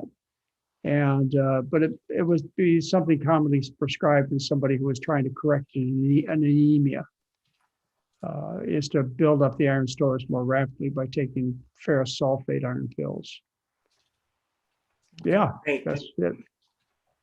Okay, so now we are going to have a little contest. I have a couple of trivia questions about you guys. They may not have been answered in today's show, but you've talked about them in other shows. So you have to be watching on YouTube to win, thanks to Lissa Werson, who generously donated 2 copies. It's whoever types the answer correctly first, but you have to have your email. If you just type the answer, if you don't have your email, we can't get you the book, and you have a US address. And I know, Dr. McDougall and Mary, you know the answer to this question. So get ready. The first question for a free copy of Unprocessed, courtesy of Lissa Werson, is where did Dr. McDougall and Mary first meet? Where did they first? Is this like what city or in what building or in what room? It's at least it's the story you've said where your eyes first met. At least that's the way I remember it. It was a location. It was a certain location. Place. Okay. Was it the hospital operating room, Dr. McDougall? It was. I fell in love. Okay, Valerie, if you don't get us your email like in 2 seconds, you can't win. That is correct, but you have to have your email. Yeah, Valerie. September of 1971. She came walking, and in fact, she was doing a hip. We were pinning a hip together. And I don't know how that patient ever turned out well, because all I was fascinated by the nurse. Right.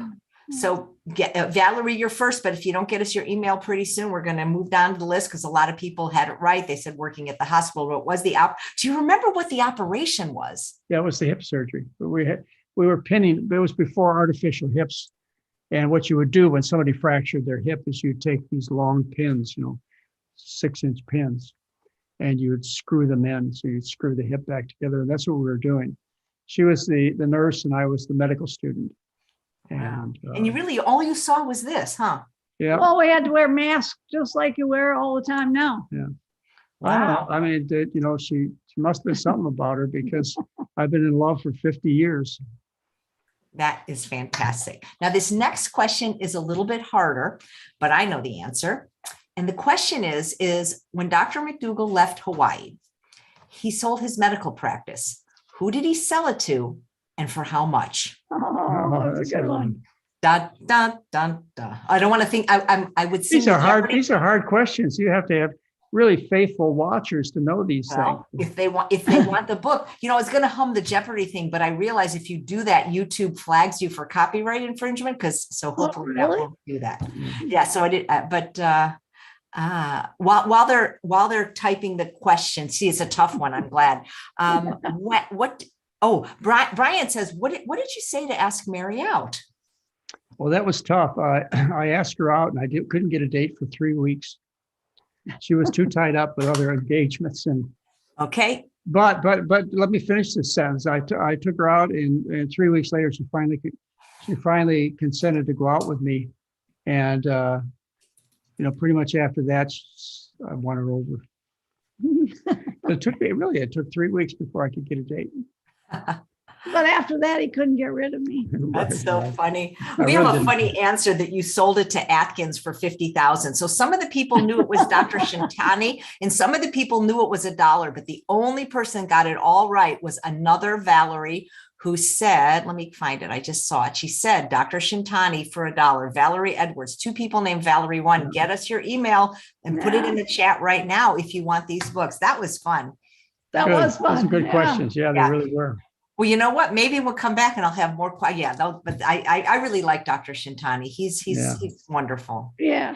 Right. Yeah, he still is. He's a very effective physician Yeah, in we saw Hawaii. him just the other day. It was in the Hawaii. We did a presentation for Hawaii. Hawaii to try and get people interested in saving the planet by changing the diet.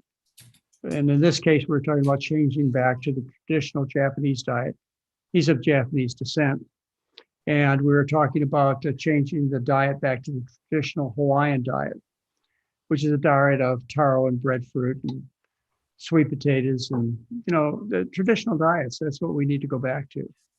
And these are diets that people have been following for millions of years. Certainly hundreds of thousands, I could date these diets back 10,000 years in each circumstance. Eating the Western diet is just a blip in history. It's something that I hope we can forget. And that is for 50 to 100 years, we've eaten like kings and queens. That's why people are sick. Go back to the traditional eating Because pattern. of manufacturing plants. And I used to ask people to get involved in ethnic pride. And I used to tell them, look, what'd your grandma and grandpa eat? And what kind of health are they in? And they would say, well, grandma and grandpa are 90 and they're working in the garden. And what do they eat? Well, they live on rice and vegetables, or traditional Hawaiian diet. And have some pride in your history. Go back to the way you used to eat, like you're Italian or Asian or Black or whatever. Go back to where your ancestors were just a few years ago. Not doing anything weird. You're just doing something that people always did. Why did you sell the practice so cheap? Well, because I got a job at St. Helena Hospital. They gave us $10,000 to move from Hawaii, our whole family and all the household. And it was an opportunity I thought that was worthwhile. It was. I got to be associated with the most respected hospital in California. And that gave me credibility. And in those days, I was a bit insecure. I didn't like the fact that people associated me with berries and nuts and, those kinds of things. And they thought I was a strange doctor. And associating with these famous heart surgeons, I thought it gave me credibility, but I was wrong. It didn't really help me at all. And after 16 years, I finally gave up on that kind of nonsense. So we were ready to get out of Hawaii after 15 wonderful years in Hawaii. And I needed a place to hand over my patients. And Dr. Shintani was gracious enough to take over my medical practice for $1. He's an attorney, He knows how to get a good deal. Not just a doctor, he's got a lawyer certificate. $1 doesn't buy what it used to. Yeah, right. Well, true. you should have. You got to realize that it wasn't all a blessing. You had a lot of problems to take care of too. Well, I really think that in honor of your 75th birthday, that somebody should proclaim May 17th National Potato Day. All right, I'll I go like for that. Yeah. Yeah, I'm gonna lobby City Hall or whatever we have to do. There you Because go. I think that would Really? be amazing. I know in your honor, I'm gonna eat a potato as soon as we Well, get off. AJ, Well, you know what we're having for dinner tonight? You're having, he's We're gonna having eat potatoes. with mango salsa. Yeah. Well, AJ, I want you to know I couldn't think of anybody I'd rather spend my birthday with than you and your audience. And so we've developed a friendship over the years. It hasn't always been easy, has it, AJ? Hey, I don't know what you're talking about. Yeah, really. But we've You developed. the problem with you, Dr. McDougall, is you have like the best memory and you don't forget anything. And Right. you literally remember everything that a person said, the exact day and minute they said it. So we Yeah, right. can't get away with anything. I don't know Someone if called that's you true. a misogynist. I don't even know what it means. Yeah, really. Yeah, we can tell that story too. But the important thing is I want people to realize that what you're doing is phenomenal. I mean, you are going to become the most famous podcaster in the world because you're developing a very positive message, bringing really talented people with a bias that's interested in the people and to patients and to better health, and you don't compromise. I know you're dedicated to bringing out the truth, and I'm certainly honored that you continue to have Mary and I come back. Yeah, well, anytime, and I think you're scheduled for a few more Mondays because we really do want to see the GI talk. Because All right, I'll do that. people, All right, well, remember, we're putting together some other presentations, and they're one on anti-aging or aging gracefully, and one on postmenopausal women. I'm almost done with that one, and these will be presentations that you'll want to become involved in. And also, we have the 12-day monthly internet-based telemedicine program, and we will help you get healthy. We'll help you to get off the drugs. We'll help you to have a better life. So take advantage of these things too. Right, and to honor Dr. McDougall, eat a damn potato, people. right. All right. Oh my Okay, God, they're thanks for the shirt too, AJ. Oh yeah, it looks great on you, Dr. I'm actually McDougall. going to keep it on. I've got a lecture to give in a couple hours to the I group can't we wait. have going. Yeah. I was gonna change it, but I worked this morning for our fireside chat, and I'm just gonna keep it on because it's comfortable. It's really Yeah, nice. it's beautiful, and I can't. The artist is like so excited that you're Yeah. wearing this, and she was just but she's so Oh, well. thrilled. And you always said you'd rather be hated than ignored. I can promise you, in that shirt, you're not going to be ignored. All right, well, that's good.